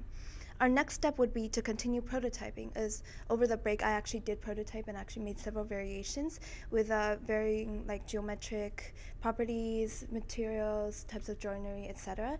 And then because cost is such an important part of the way we market, we want to be able to give a more definite view of how much it exactly costs to produce, like what size, what material, and how many at once. That's it. Yeah, I would just focus really, I mean, it sounds like you already know who your target is people who live in small apartments. But just do everything, all the research around that, and just really know these people. You know, where they shop other stuff, what websites they go to, everything, so that when you then go to market, you can zero in on that market. But yeah, no. Yeah, at the risk of sounding like a broken record, most of the things here can be summed up as find the smallest number of people you can capture 100% of. And sell to them, prove your model works, get revenue in the door, and then you're off to the races. This is getting you comfortable for what you have coming up here, but it's also, if you can incorporate some of the things we talked about today into your presentations, that would be amazing. And if we see a lot of progress in that, then next time we're that much closer to having that final product that we're going to be presenting on April 13th. Does that make sense for everyone? Everybody happy with that? All right. How are we going to send a video? So I record my... Google Drive and then everyone... You're going to create a Google Drive? Okay. Just want to make sure. Yeah. We will have a Google Drive. Everyone, I want you to... we should actually... Yep. And then I'm going to create a feedback. We'll create a feedback doc next to every single one of the presentations. And then just give like quick pieces of feedback. You don't need to attach your name to it, but be like this is about being constructive. This is not about none of these presentations, and I will say this 1,000 times, none of these presentations will be bad. They're all great. And so just give quick constructive feedback, like things that are helpful. Make sure if somebody does something you like, tell them. But we want this to be positive. We want this to be productive and not necessarily just like, you stand weird in front of the camera. Don't say that. I've actually had somebody tell me that. My response was not that nice. So real quick, if James is standing weird, and I see that, then I wouldn't say you stand weird. I would say, James, you have great speaking presence, and you'd be even better if instead of leaning to the side like that, you stand straight. Actually, It's the camera angle. the answer to that is no. So, as Carl very well knows, when you're public speaking, a big part of what makes you work, as you notice when I'm public speaking, I shift my eyes every 3 seconds. I'm never staring at one person for that long. Because if I was up here and I was talking and all of a sudden I was like, all right, so we're talking about entrepreneur, it's weird, right? The other thing I do when I'm public speaking is I move. Because you all have a lot of nervous energy. A lot of it's in your hand. You got to move it somewhere. Move it to your legs. And then if you're moving it to your legs, shift like this, do the leaning. The other thing that does, we're all like raccoons. We see things moving, we're like, oh, what's that? Every single person in the world is attracted to movement. It's just a biological imperative. It's like who we are. And so as you're up here talking, if you move around a little bit, if you step from side to side, like if you watch a TED video, the people, they'll stand there for 10 seconds, walk over here, stand here for 10 seconds, start an entirely different group of people. It's engaging, and it keeps people focused on what you're doing. Now, without further ado, Abigail Dubois.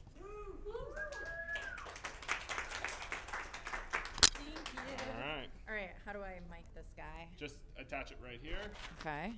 And then attach this to your belt, and you're all good to go. If I didn't wear a belt, should I just hold it? Yeah. Okay, cool. Yeah. So I didn't do the belt thing. Saturday. As you've seen, I turned it into a handheld mic. Oh, handy. You can use this to. Oh, is this, I'm assuming this is forward. Yeah. Yeah. Okay, cool. So, hi everyone, I'm Abby. I'm the founder of Each Jewels. Each is an ethical and sustainable and affordable hair accessory and jewelry brand. We're in 30 points of distribution. This is a picture of one of our best-selling barrettes that's currently on freepeople.com. It was on anthropology.com. It's in a bunch of other places, as well as a bunch of other things. So before I go in and tell you about the whole dog and pony show with Each, I'm going to talk to you a bit about what I did before starting Each, which is like super important, where you started and how it all began. So I actually went to Pratt as an apparel design major, a fashion design major. Totally loved it through pretty much halfway through when we started doing fittings, and I was like, ew, this does not look like my sketch. I need to not do this because I don't want like somebody else's body or somebody else's measurements to change, something that I spent 20 hours sewing. I was like, okay, I'm gonna put my passions towards accessories. I fell into an internship in accessories my junior year by accident. I really wanted to be a handbag designer. And I got like my dream interview at Juicy Couture, which, is not cool anymore. But when you were 20, and I'm gonna date myself right now, I graduated in 2011 and this was in 2010, so almost 10 years ago, before Juicy went bankrupt and got sold at Kohl's. It was like the coolest thing you could ever imagine. So 5 days before my interview, the handbag position got taken and I was like devastated. And they're like, do you want jewelry or fashion accessories? And I was like, all right, what are what's a fashion accessory? Like, what is that? What would I be doing? I wasn't like asking what fashion accessory is. And they're like, okay, you're gonna be putting like logos on hats and stuff. And I was like, I'll take jewelry. Fine, great. So I took jewelry and never looked back. I completely like fell in love with jewelry. I was like, I don't know I was ever an apparel major. Can't even believe I did this. Finished up my degree in apparel, went back, and I was like, yeah, I like fully phoning it in my senior year. And I was like, I'm gonna focus on getting a job in jewelry after I graduate. So I got a job like literally a couple weeks out of graduation doing freelance work for what's now Global Brands, but then it was Li & Fung. And then I worked for Coach. And then at Coach, we were one of the teams that was shared with Reed Krakoff, who's the former creative director. And Reed Krakoff, his whole company went bankrupt. So the jewelry team is only 1.5% of Coach's revenue at the time. So like everybody knows that Coach does handbags and like nobody knows they have jewelry, even though it's like a multi-million-dollar category. But it was still like small potatoes for them. We did a lot of work in like Coach China and for Factory. Again, my hatred for putting logos on things was not totally enamored with the position. So the whole team from Reed Krakoff got sacked. And at the time, Eddie Borgo, which again, I'm dating myself, but he was a really big deal jeweler at the time who had won the CFDA prize and just got a bunch of funding, basically took everybody from Reed Krakoff in. So I went with my team to Eddie Borgo. I was actually really confused why I got hired by Eddie Borgo, because anybody who's familiar with the brand is like, knows that it's very, very edgy. If anyone is familiar with like any show on like the CW, like the villain's wearing Eddie Borgo. And as you can tell, that's like not my personal style. So I was like, okay, whatever. So I was like, this is gonna be good for me. Like, I know people who are there, etc. I can go to Eddie Borgo. I'll see what they want me to do, and I'm just gonna do it. It turns out they were launching Rebecca Minkoff jewelry because they had the license. Rebecca Minkoff makes a lot more sense for me. So I was like 23 and launching her first like program at Bloomingdale's, and I was like, well, this is great because I applied to this job on Craigslist. It was a completely anonymous position. I was like, cool, jewelry designer, great.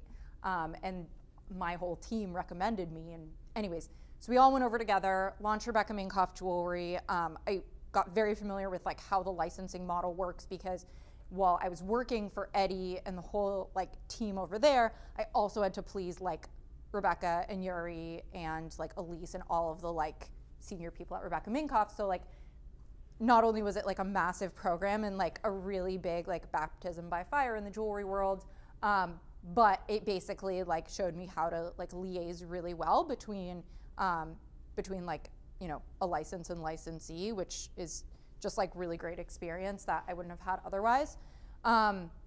So I got completely burnt out at Eddie Borgo, and I got poached by a recruiter to go to Miriam Haskell, do the same thing for Steve Madden.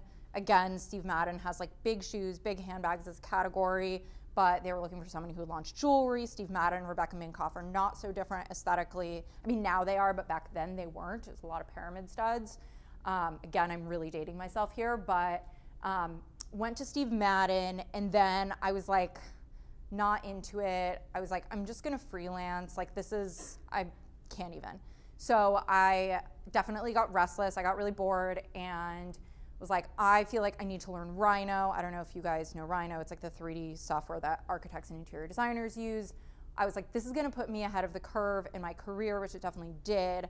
So I got like the most amazing like Rhino teacher I could find.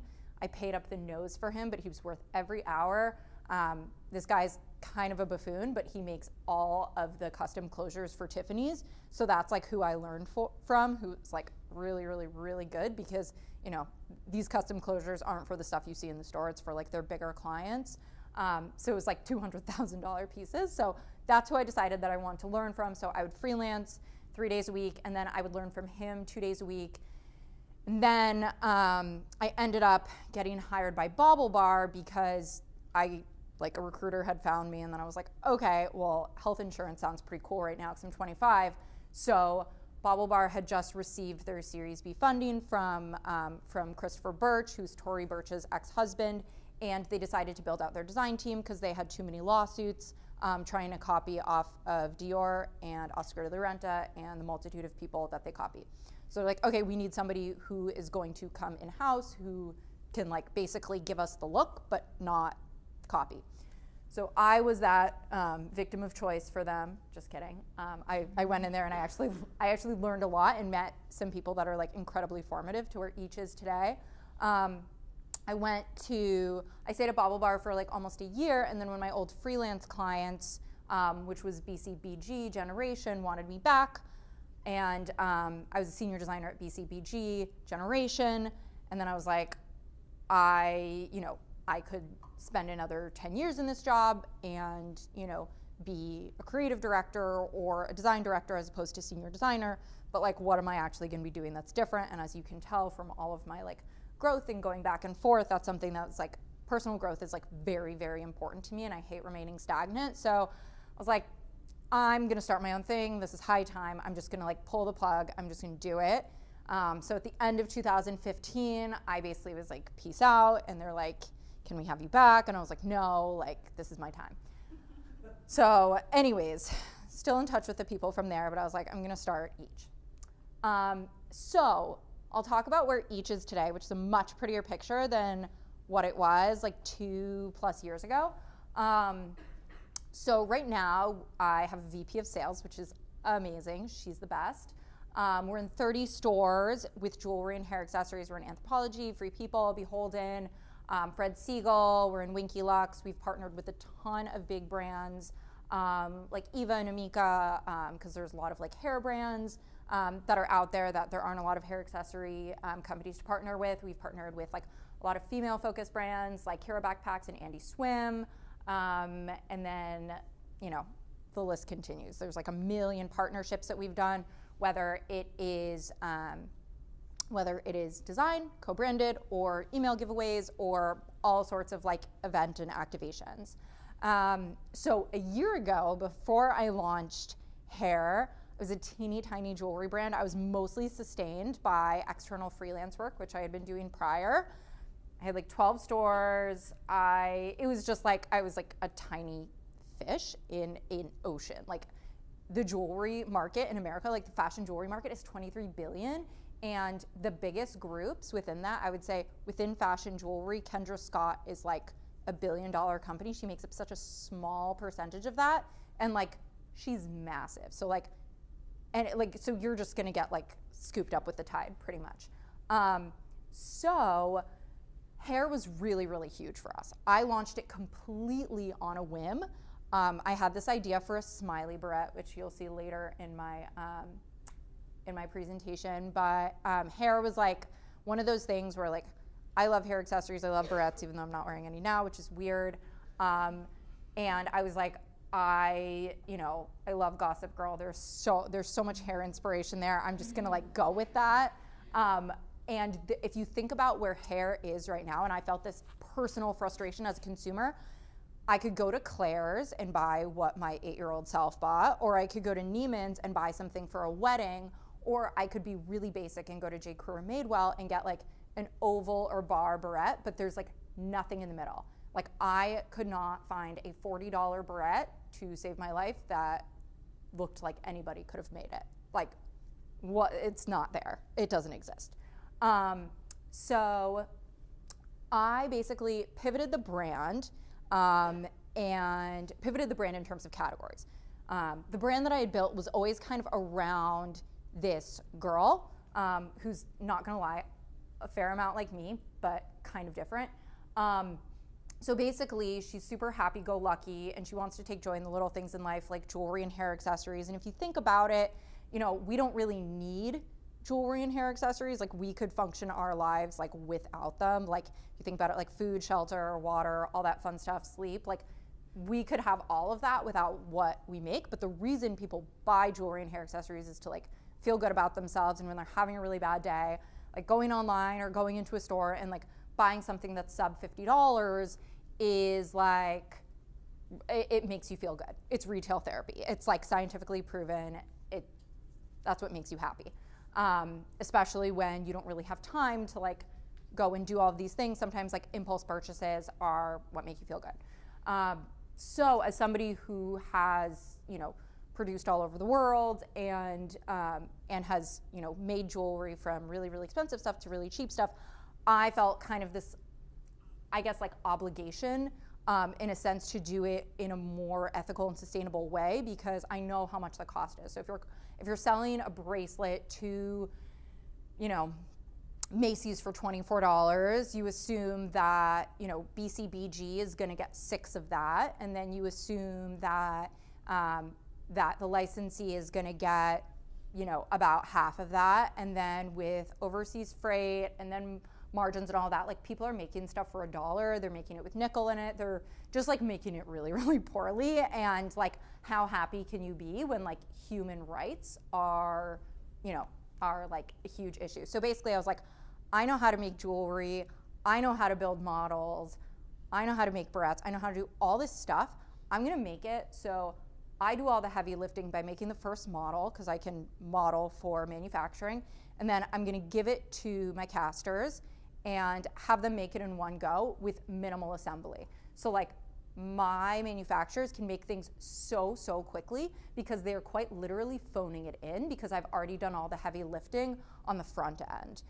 So instead of doing what I did when I was at, the Bauble Bars and the BCBGs of the world, where I take a 2D spec and then send it to the factories to translate into a 3D model, which we then approve, I just go straight into the model.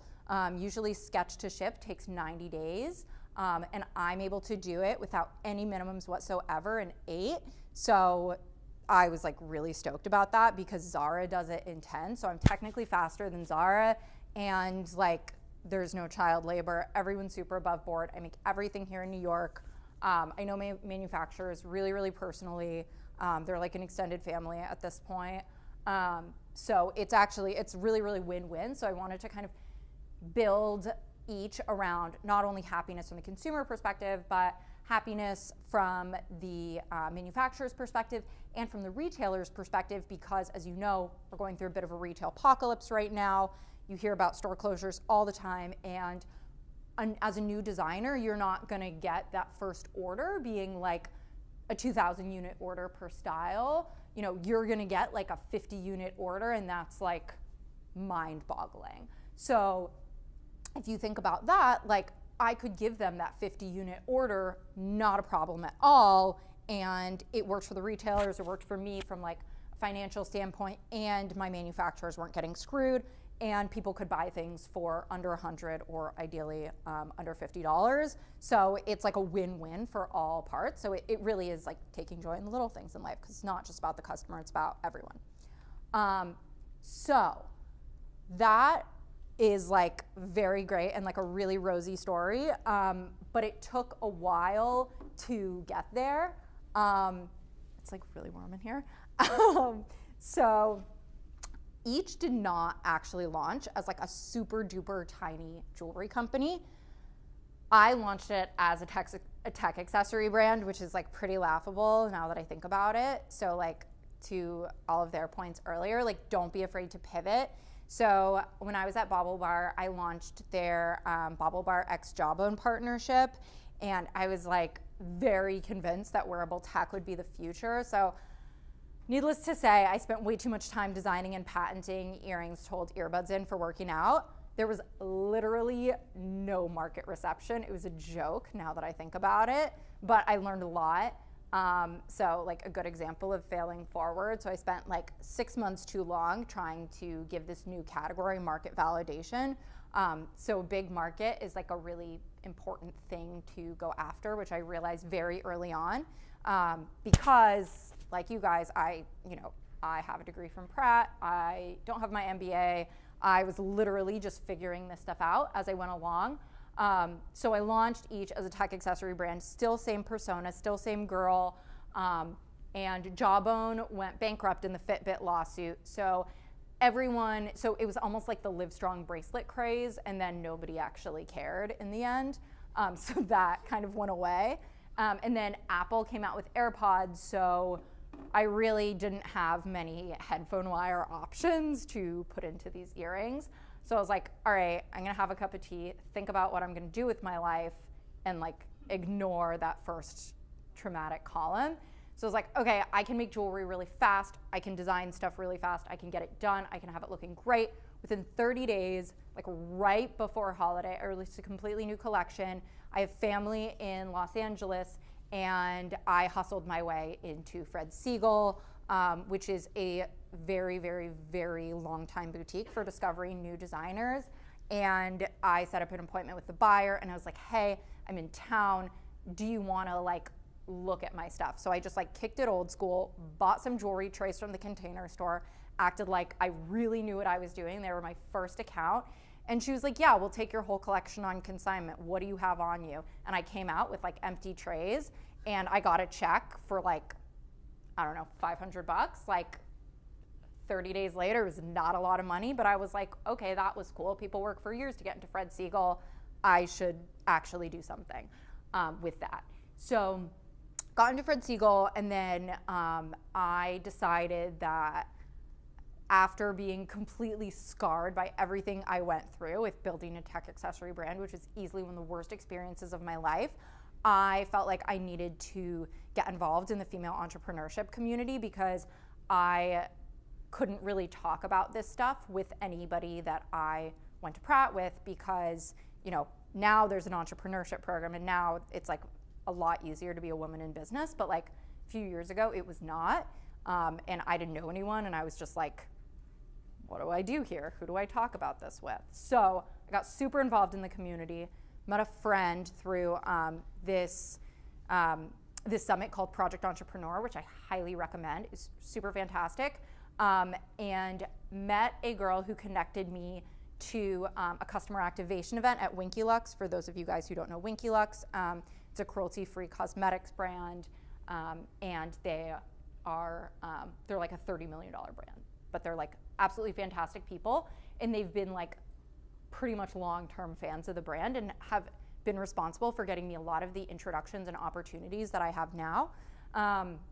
So I really felt like I found people that understood what I was building, because they also have very fast speed to market. I have fast speed to market.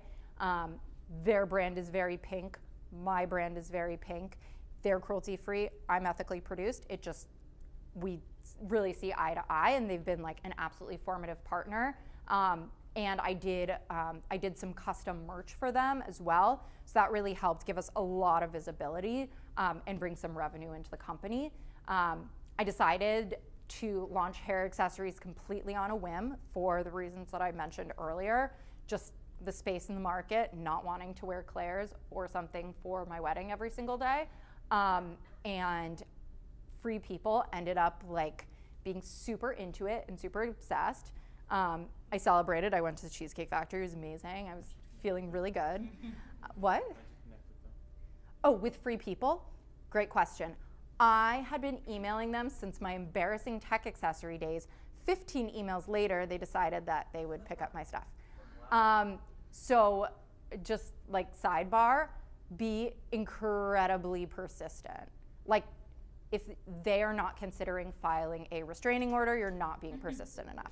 I might be exaggerating, but with Anthropologie, with any of the people that I've gotten into, I don't know their blood type or the name of their firstborn, but I might as well at this point. I've just made it my business to be as in their face as possible, and in business, the squeaky wheel gets the grease, and I was definitely squeaky. So then I continued on with kind of my journey in the female entrepreneurship community, and I became a finalist in the $1 Million Women's Summit.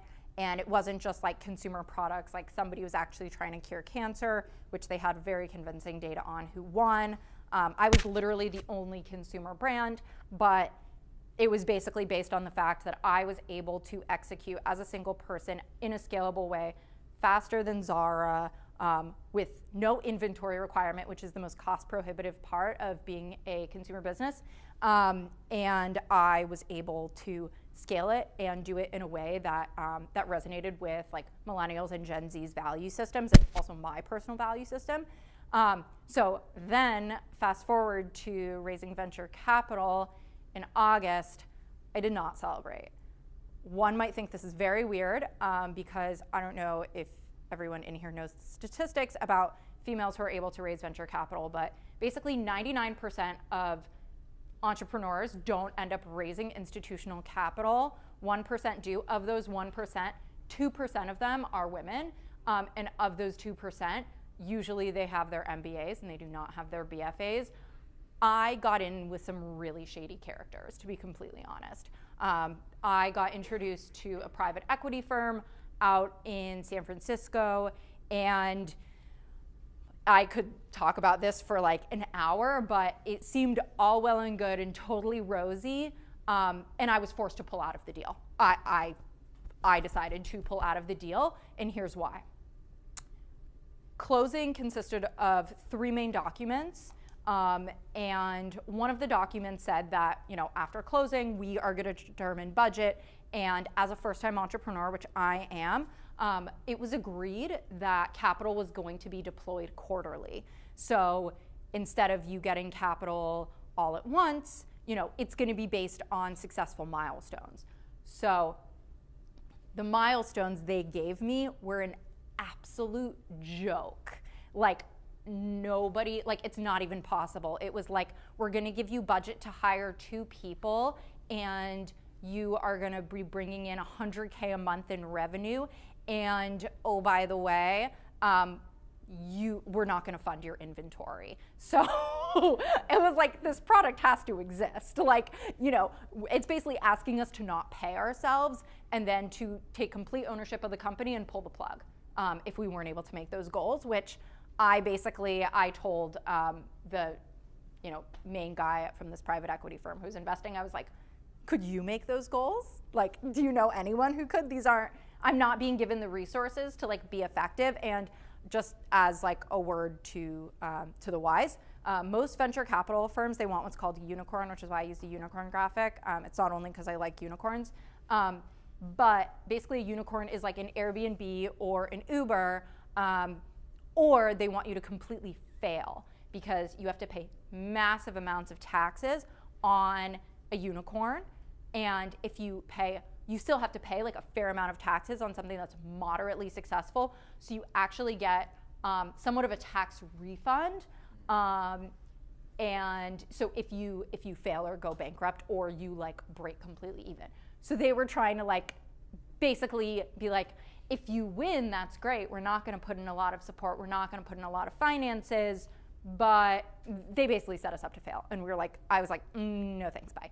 I've worked too hard. I'm not going to like die at the hands of people that don't care about jewelry. That's not to say this is all VC firms, but there are a lot of VC firms, especially in Silicon Valley, that are notorious for this. I'm sure a dorm room fund is not one of those. They seem very founder friendly. Don't shy away from raising. It's just I raised from people who are not a good fit. But in that time, before having secured the budget, I deployed capital to hire a team. My first hire as a VP of sales, who was absolutely amazing. And we both decided, because her and I became very close friends in this and we worked together like very, very closely, that we were gonna still keep working together and neither one of us would take salaries, and we were gonna come up with a profit share model for all of our orders. So needless to say, lost the jerk, kept the perks. So the two of us still work together, which is amazing because she's the best. And we decided we're gonna build a business the right way, which is basically, in my mind, surrounding yourself with people that believe in you, whether it's customers, whether it's board members, whether it's investors. Like, I'm not saying that I'm never gonna consider the opportunity of raising again. I'm not saying that we wouldn't ultimately sell the company, not saying I'm only gonna bootstrap, but what has really been kind of the common thread in all of this has been surrounding myself with people that like believe in what I'm building, whether it's customers or people on the back end or suppliers, and that's been what's building the business. It's not, you know, these boys in hoodies in the Bay Area. So we're just gonna keep going and stay the course to global domination. Question. Yeah. The deploy of capital, was that from venture capital? Yes. Was that, okay. Yes. Okay, you returned it and then you just figured it out on your own. Yes. Yes. So the money that had already been used to pay my number one employee, Heidi, that was spent. Like, that was not getting returned. Okay. But I was on such a tight shoestring budget that we were just like, no. Yeah. No, we did not take their coin. We were like, not about that life. We're like, you guys are gonna kill us in our sleep. Not to say that all VCs would. I don't want this to be a discouraging tale, just a cautionary tale. And then what I wish I had done differently, which is, you know, this is like very, very helpful. So I didn't have an Instagram before I started each.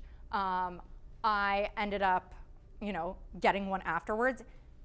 Build up an Instagram following, doing whatever. It can be showing a mood board, it can be getting followers, it can be people that think like you. If you look up somebody named Jesse Stern, who's a friend of mine, he has a book that he hasn't even written or started writing, and he has this immense Instagram following that's incredibly loyal, and he does like an amazing job of it. So just as like inspiration to start getting like, you know, people commenting, people caring about your cause, people caring about like what you're building. I should have socialized my ideas with unbiased people, like those dumb tech accessory earrings. Like, had I shared that with people who like didn't already care about me and was like, way to go, you know, I probably wouldn't have done them, or maybe I would have because I'm stubborn. And one thing that's really important is I wish I was more objective from the first place, because I had come from, you know, a background where I designed $40 million worth of jewelry in 6 years. So I was very seasoned, very experienced, and I was like, I've done this a million times. How could people not want my product? But let me tell you, you know, it's not like I was opening an account with Fred Siegel every week.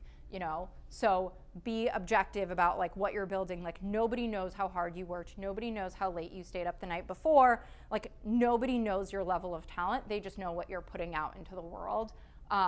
So I try and be as objective as humanly possible about my work, which is very, very hard, but it's very important. Start collecting emails ASAP. I have an email list of like 12,000 people, and let me tell you, just steal everyone's emails, take everyone's emails, I mean legally, but like just the more people you can have into visibility to hear your story that are a captive audience, it's like so important. One thing that I wish I had known in school are the resources you have as designers. I actually have to spend money to get things laser cut or 3D printed, or when I need to buy a new program. But you guys all have that for either cheap or free or affordable at Pratt, which is amazing. Have like a community of peers or fellow designers that are good at things that you're not good at. So like I was an apparel design major. Most of my friends are graphic designers, so they were able to give me feedback on my website, help me choose fonts, etc. Like have a photographer who's trying to build their portfolio, do your lookbook. Like you're surrounded by people with complementary skill sets, which is like one of the successful ingredients to building a company. And then totally like barter. Like I've done people's tech packs in exchange for them introducing me to someone important. Like bartering skills is so important. I literally learned how to run a business by asking really dumb questions of really smart people and reading a lot. I like did not know what revenue was until 2 years ago, and I went out and fundraised. But I would recommend, if this is something that you're interested in, subscribe to Forerunner Ventures newsletter. Forerunner Ventures is the venture capital firm that backed Glossier and Outdoor Voices and Away, among a million other things. But their Saturday newsletter, it comes every Saturday at noon, blows me away every single week. I'm like, the insight, it's amazing. I listen to Daily V every single day. Like Gary Vaynerchuk is genius. I think his Instagram content personally is a little angry for me, but his LinkedIn content is amazing, and his podcasts and his 4Ds, like digital, like daily digital deep dive. I'm obsessed. Guy Raz, How I Built This on NPR. Like you'll hear about how Stitch Fix was built and like SoulCycle and all these big people, and it's like very, very inspiring. Follow TechCrunch and Business Insider for like, you know, e-com trends. I find that it's so, so helpful to learn about these case studies. And I watch Shark Tank like with my family and friends, and I'm like, oh, this idea is great, or this idea sucks. But like being able to kind of not judge people, but look at what people are building and be like, this is relevant. Why? Like try and get in their heads. I found that so, so helpful. And then watching pitch competitions from Y Combinator and Tech Disrupt and like figuring out the VC's questions, like that prepared me so, so much for explaining to a group filled, like a room filled with like boys in hoodies, like why a jewelry brand is really important. Just be prepared for like really, really inane questions that you never thought people would ask, but like people don't have your domain expertise, and like no venture capitalist, unless you're in tech and you're going for like a tech VC who has like previously like built and funded a company, is gonna have like domain expertise. Like I would argue jewelry and hair founders do not go on to like build VC firms. So like just be prepared for like questions and like answering them like respectfully and knowledgeably and all that fun stuff. I'm probably way over time right now. But if you guys have any questions, or like if you want to share like something that you guys went through or are going through in building your company where you're like, I just don't know what to do, no judgment. I'm here to like be helpful and additive. So just anyone raise your hand, and yes. Do you do any drop shipping?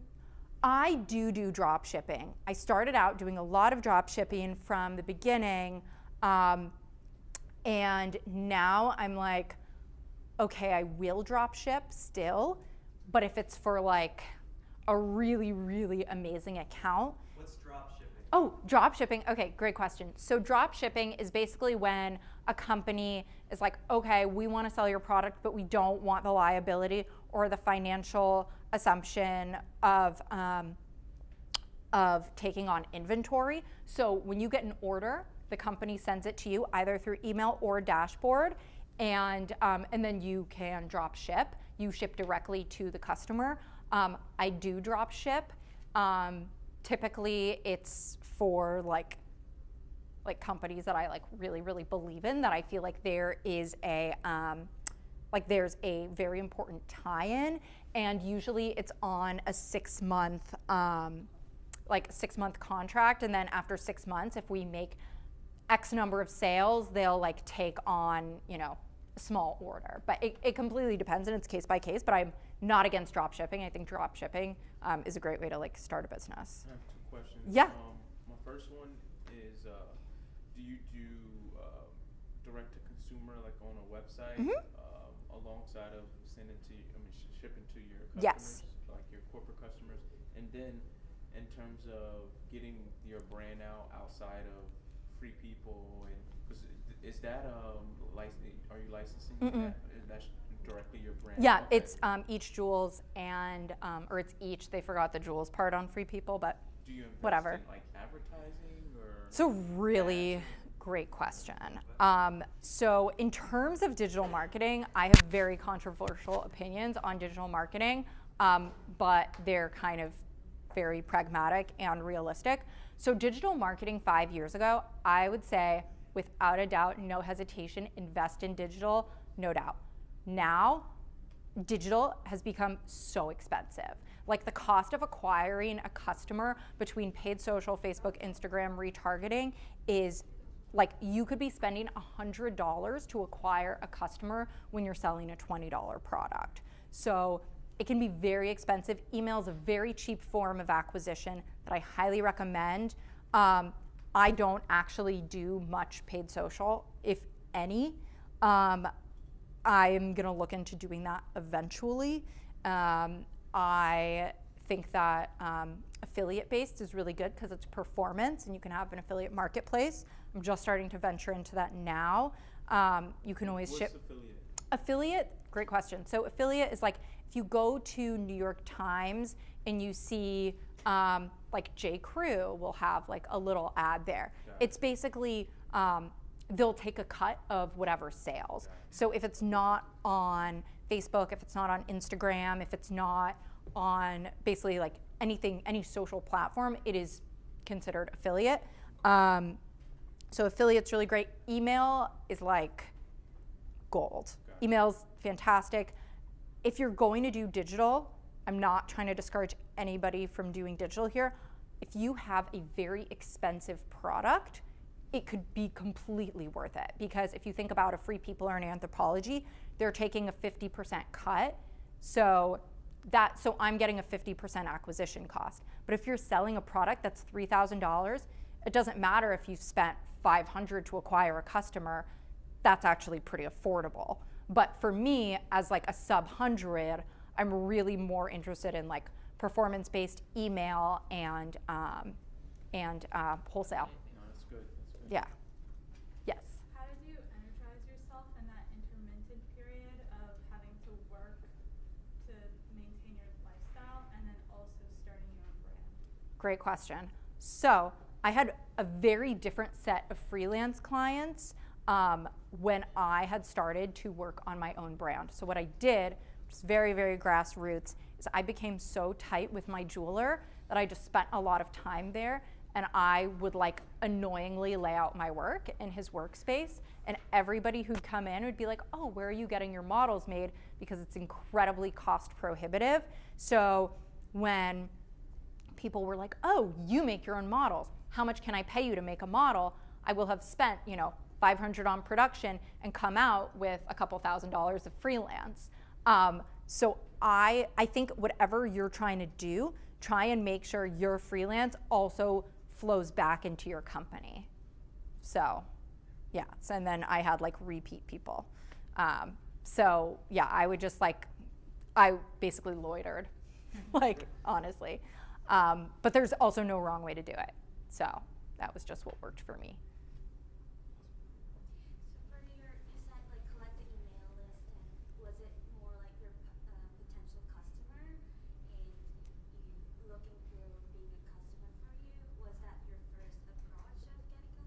that would be ideal if that was the case. That was definitely not the case. I honestly built my email list through every person in this room probably has 500 or 600 emails, just like through whatever.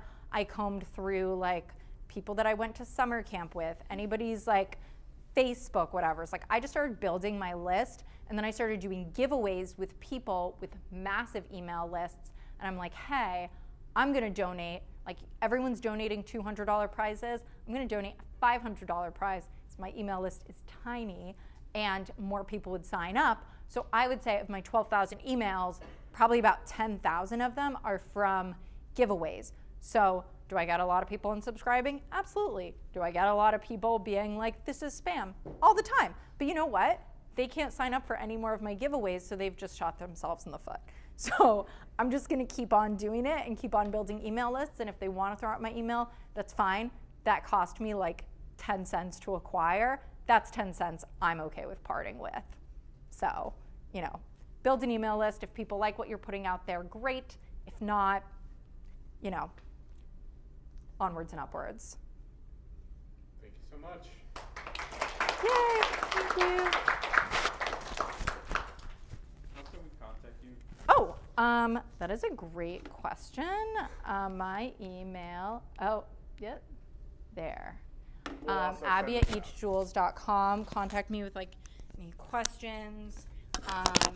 I'm really big into problem solving and talking things out. So if you're I just need a vent about this one thing, I'm here.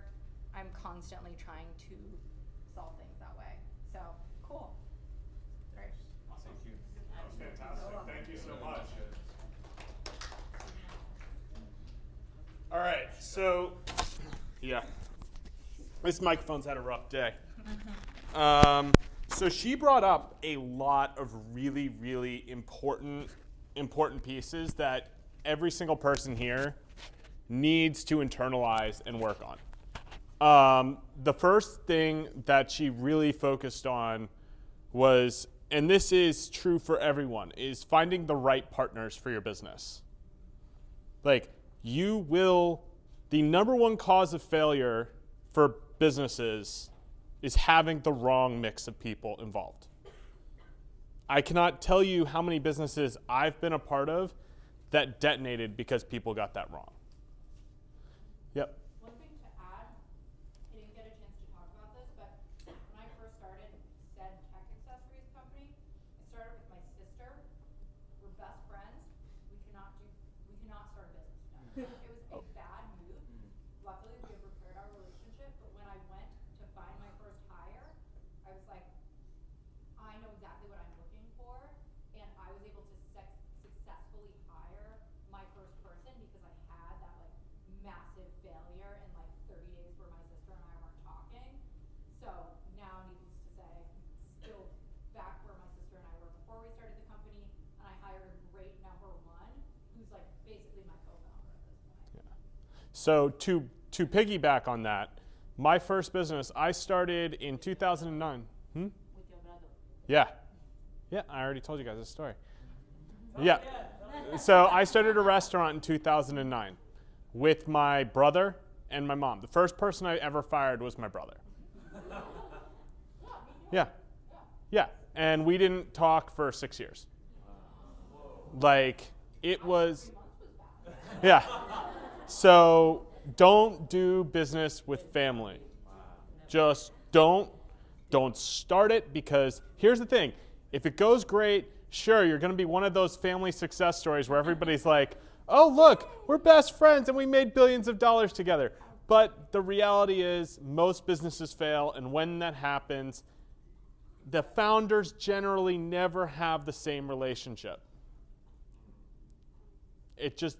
So finding the right mix of people, and this counts for whether you're joining entrepreneur groups, make sure the group, I loved how Abby said she found her tribe with that one company, and all of the different entrepreneurial groups she joined. It's finding your community, finding the people who are doing what you're doing, who can talk to you about it and who can make the connections. That's go home tonight, find 3 groups that you want to scope out and go to a meetup. We live in a city of 1,000 meetups, probably more every night. If you don't go to 3 by February 23rd, we're going to have problems.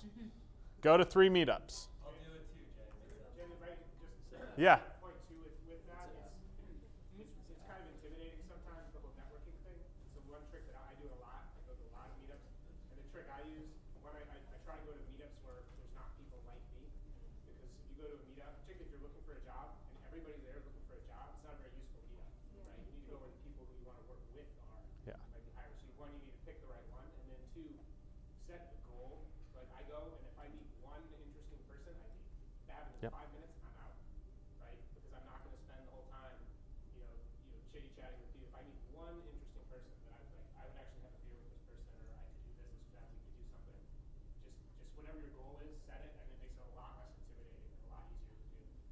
Yeah, I always have the same goal when I go to events, which is, number one, if it is a networking event, I have that exact same goal. That is a great metric. If you find one person who's a good value for you at an event, just leave. Just leave. Nothing. Like, maybe stick around and try to see if you can get 2, like if you're trying to do stretch goals. But the reality is, like, it is hard to go to a networking event and find anyone meaningful. But the biggest deal I ever closed in my sales career was from going to an advertising summit and running randomly into somebody from iHeartMedia. And like, it was just because both of us were standing on other sides of the room, staring around like this. And like, I was like, that person doesn't have somebody to talk to. And I went over and started talking to him. And that led to an over $120 million deal. So, like, it's a thing where you just need to be open to those experiences. Go out there, put yourself out there. But yeah. So I should wait until I feel comfortable to do it, right? Because when I feel comfortable, then I'll have a lot of confidence and I'll be much more likely to succeed, right? You'll also be retired. Like, if you wait to be comfortable, you're never going to be comfortable. Or you will be very comfortable and you're going to be a very boring person. Like, the reality is, get out there, meet people. If you're doing sales and you're doing the persistence wins, this is another great point that Abby brought up. Persistence is the key. It takes an average of 8 touches. By touch, I mean email, phone call, anything to close a deal. Any deal. Whether you're selling a bauble or you're selling a boat. That's pretty good. Yeah. It doesn't matter what you're doing, persistence is key. So for me, when I'm doing that, I will walk into the door and I will not stop sending emails or calling people. It doesn't matter if it takes me 12 hours, takes me 18 hours, or takes me 2, until I've had 5 interesting conversations. What if I'm an introvert? I'm not as outgoing as you. I'm also an introvert, by the way. Fun fact. I am an introverted person by nature. I would much rather stare at a keyboard or stare at the screen attached to the keyboard than come here and talk to you. I just got that. Staring at a keyboard is not useful. Now, the final point that Abby brought up, which is the most crucial thing when it comes to starting your business, is customer acquisition cost. Like, customer acquisition cost will be the success or failure of your business. It's how much does it cost to get somebody from that top of funnel where they have just gone and seen your Instagram post. They just saw, if you're doing digital marketing, they just saw you're at the top of the search key, or they just saw your display ad. They just saw whatever it ends up being. How do you get them from that? How much does it cost to take from there to the point where they have your product in their hands? Or they are coming to visit the shelter, or they have the map? How much does that cost you per person? how much do you make every time that happens? It's a great way to see, can I make this business profitable? Going out and seeing, okay, these are my first 100 customers. How much is it going to cost me to bring them in the door? It's going to cost me $60,000 and I'm going to make $10,000. This is not a good business. Or how do I bring that price down?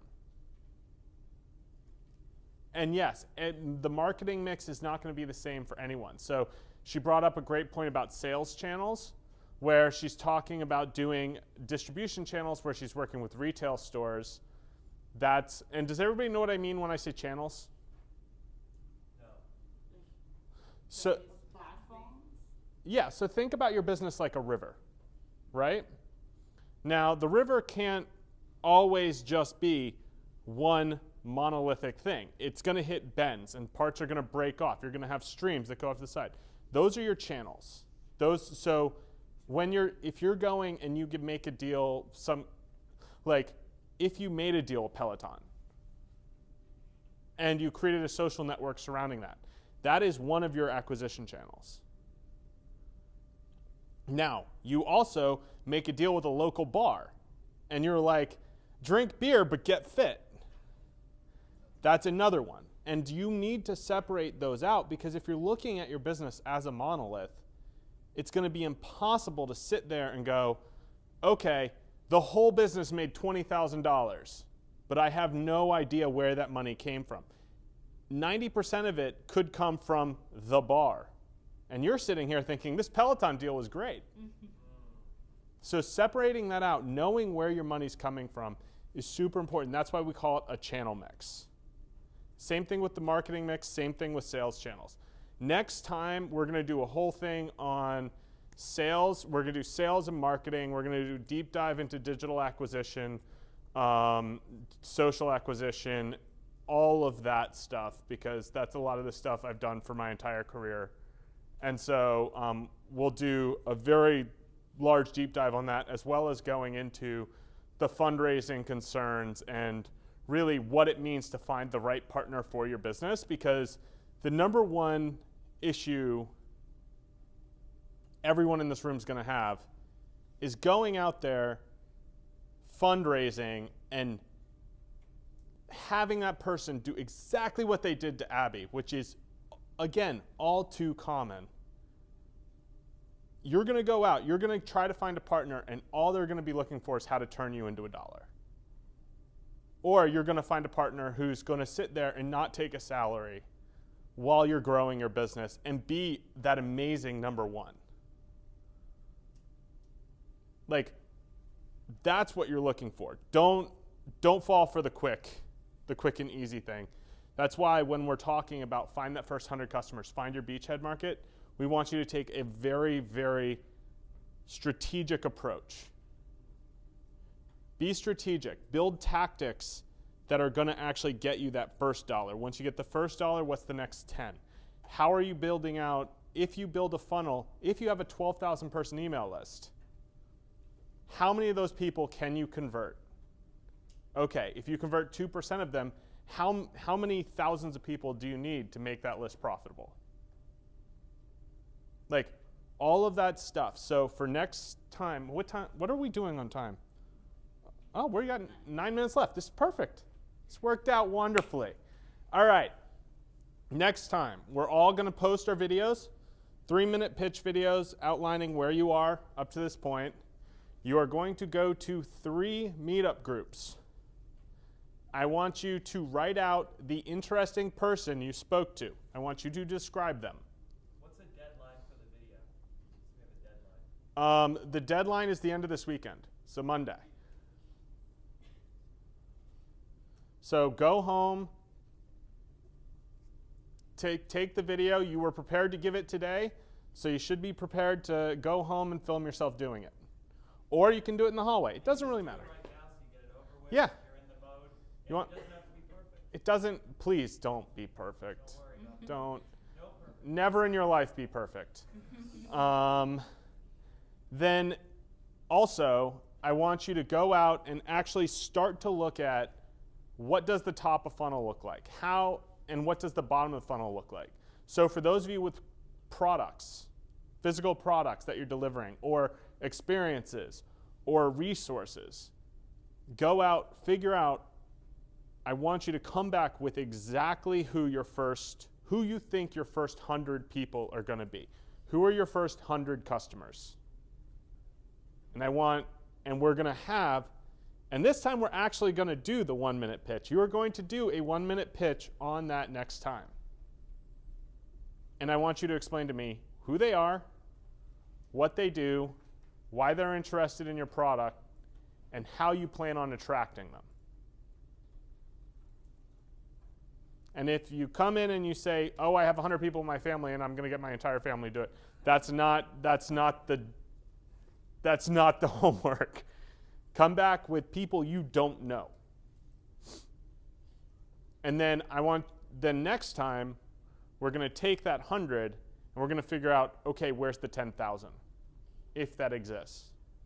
And if you can't find the 100, come back in and let's figure out why. Because it's totally fine if you can't find 100 customers for your business. That's not failing. We need to reposition, restructure, and retarget. The only way you fail is if you just don't do it. And something, I read voraciously about how to help people, how to inspire people. And there's this great author who that's his life's journey, and he's this incredible coach. And what he says is, instead of thinking about waiting to do it until you're comfortable, he thinks about building his tolerance for discomfort. And I've never thought about that way, but it was so freeing to me to think about that, because you never in your life are going to get to a point when you do something that you care about, when you're talking with someone that you want something from, that you're going to feel comfortable because you're making yourself vulnerable. And so it's not a matter of just trying to make yourself comfortable, but how about I am going to be willing to be uncomfortable. I'm going to be okay with that, and that's what's going to make you comfortable. Does that make sense? To me, the reframing was so empowering, Yeah. because I'm also not that extroverted. Right now I'm talking to you guys like this, but this is not my natural state. But I do it because I accept I'll be uncomfortable. That's how I did professional acting and all that. It's the same thing. It's Yeah. not because you're born to it. Some people are, but a lot of us aren't. And if you are, that's cool. But I'm talking to all of you guys. When you care about something, you're going to be uncomfortable. So I hope that's helpful to you guys that are thinking, this is intimidating, I'm getting uncomfortable. That means you're doing something brave, and I think that's awesome. I hope that's helpful. Yeah. Would you say that you improve your presentation skills just from desensitizing yourself, or how did you improve your presence? So what I did was I learned how I speak and how I think, because that's the number one way you're going to improve your presentation skills. It's not necessarily watching people present. It's really important. Figuring out what the right words that are going to come out of your mouth, great. And they're not always going to come out right, as you see from me at least 5 times every time we're here.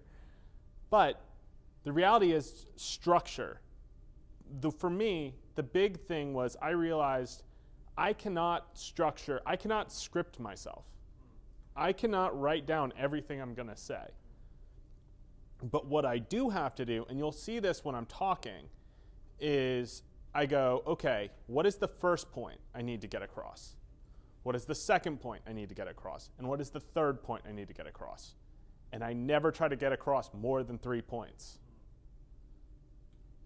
And the reason for that is almost no one can absorb more than 3 important things out of any single conversation. Your takeaways, you're always going to have 3 things. So once I realized that, and I realized I don't like being scripted, I can't be. I sound like a robot. It's terrible. I just started realizing that if I think very heavily about what I'm going to put in each one of those sections, and I just get up here, it just kind of comes out. And also, I just want to say that other people, like I saw that Haywood had it written out, and you did that in a very natural, flowing way. So it's that's a great illustration of contrast. Both you guys are great speakers, and you had totally opposite approaches. Yeah, and it's all about how you think. It's how you process information, and you're the only person who can know that. So think about the times where you've spoken really well. What were the things that you did during those times? Mark them down, practice them. Practice them in front of a mirror, practice them in front of a camera. When I was trying to get comfortable presenting, and I told this story last year, I may have told it this year, I don't know. But I literally got my phone out and I wandered around Brooklyn for 3 hours just recording myself saying the same thing again and again and again in a public setting. Like, I walked through Grand Army Plaza like this, and people were sitting there, and I'm sure I got the weirdest looks ever. I have never been scared of being in front of a camera or being in front of a group again. Wow. Exposure therapy. Yeah. I think you also said something that I want to point out, which I really admire about you, is that you make mistakes, and then you don't allow that to really, sink, internalize it. And I think that's the thing is where, it's not about being a polished speaker. It's about, like, sometimes I make mistakes. Sometimes I lose my train of thought. Sometimes I say something that actually, correct. And if you find a way to be compassionate to yourself and no, actually I mean this, my bad, you give everyone who's listening to you permission to be human and not be perfect, and that makes that enjoyable. Yep. Does that make sense? Yeah. If every punch knocks you out, you'll never win a fight. You gotta take them. You gotta take the hits. You've got to bounce back. I've taken a lot of hits, and this is just a thing where we've seen Abby talked about. She took a lot of hits as she was building each. Cody took a lot of hits as he was going through his entire journey. Get his chef's journey. It's crazy. Yeah. No, yeah. Go. Okay. But yeah, anything, just be ready. I look forward to next time. I look forward to seeing your presentations on Monday. I'm going to watch every single one and write feedback. So, yeah.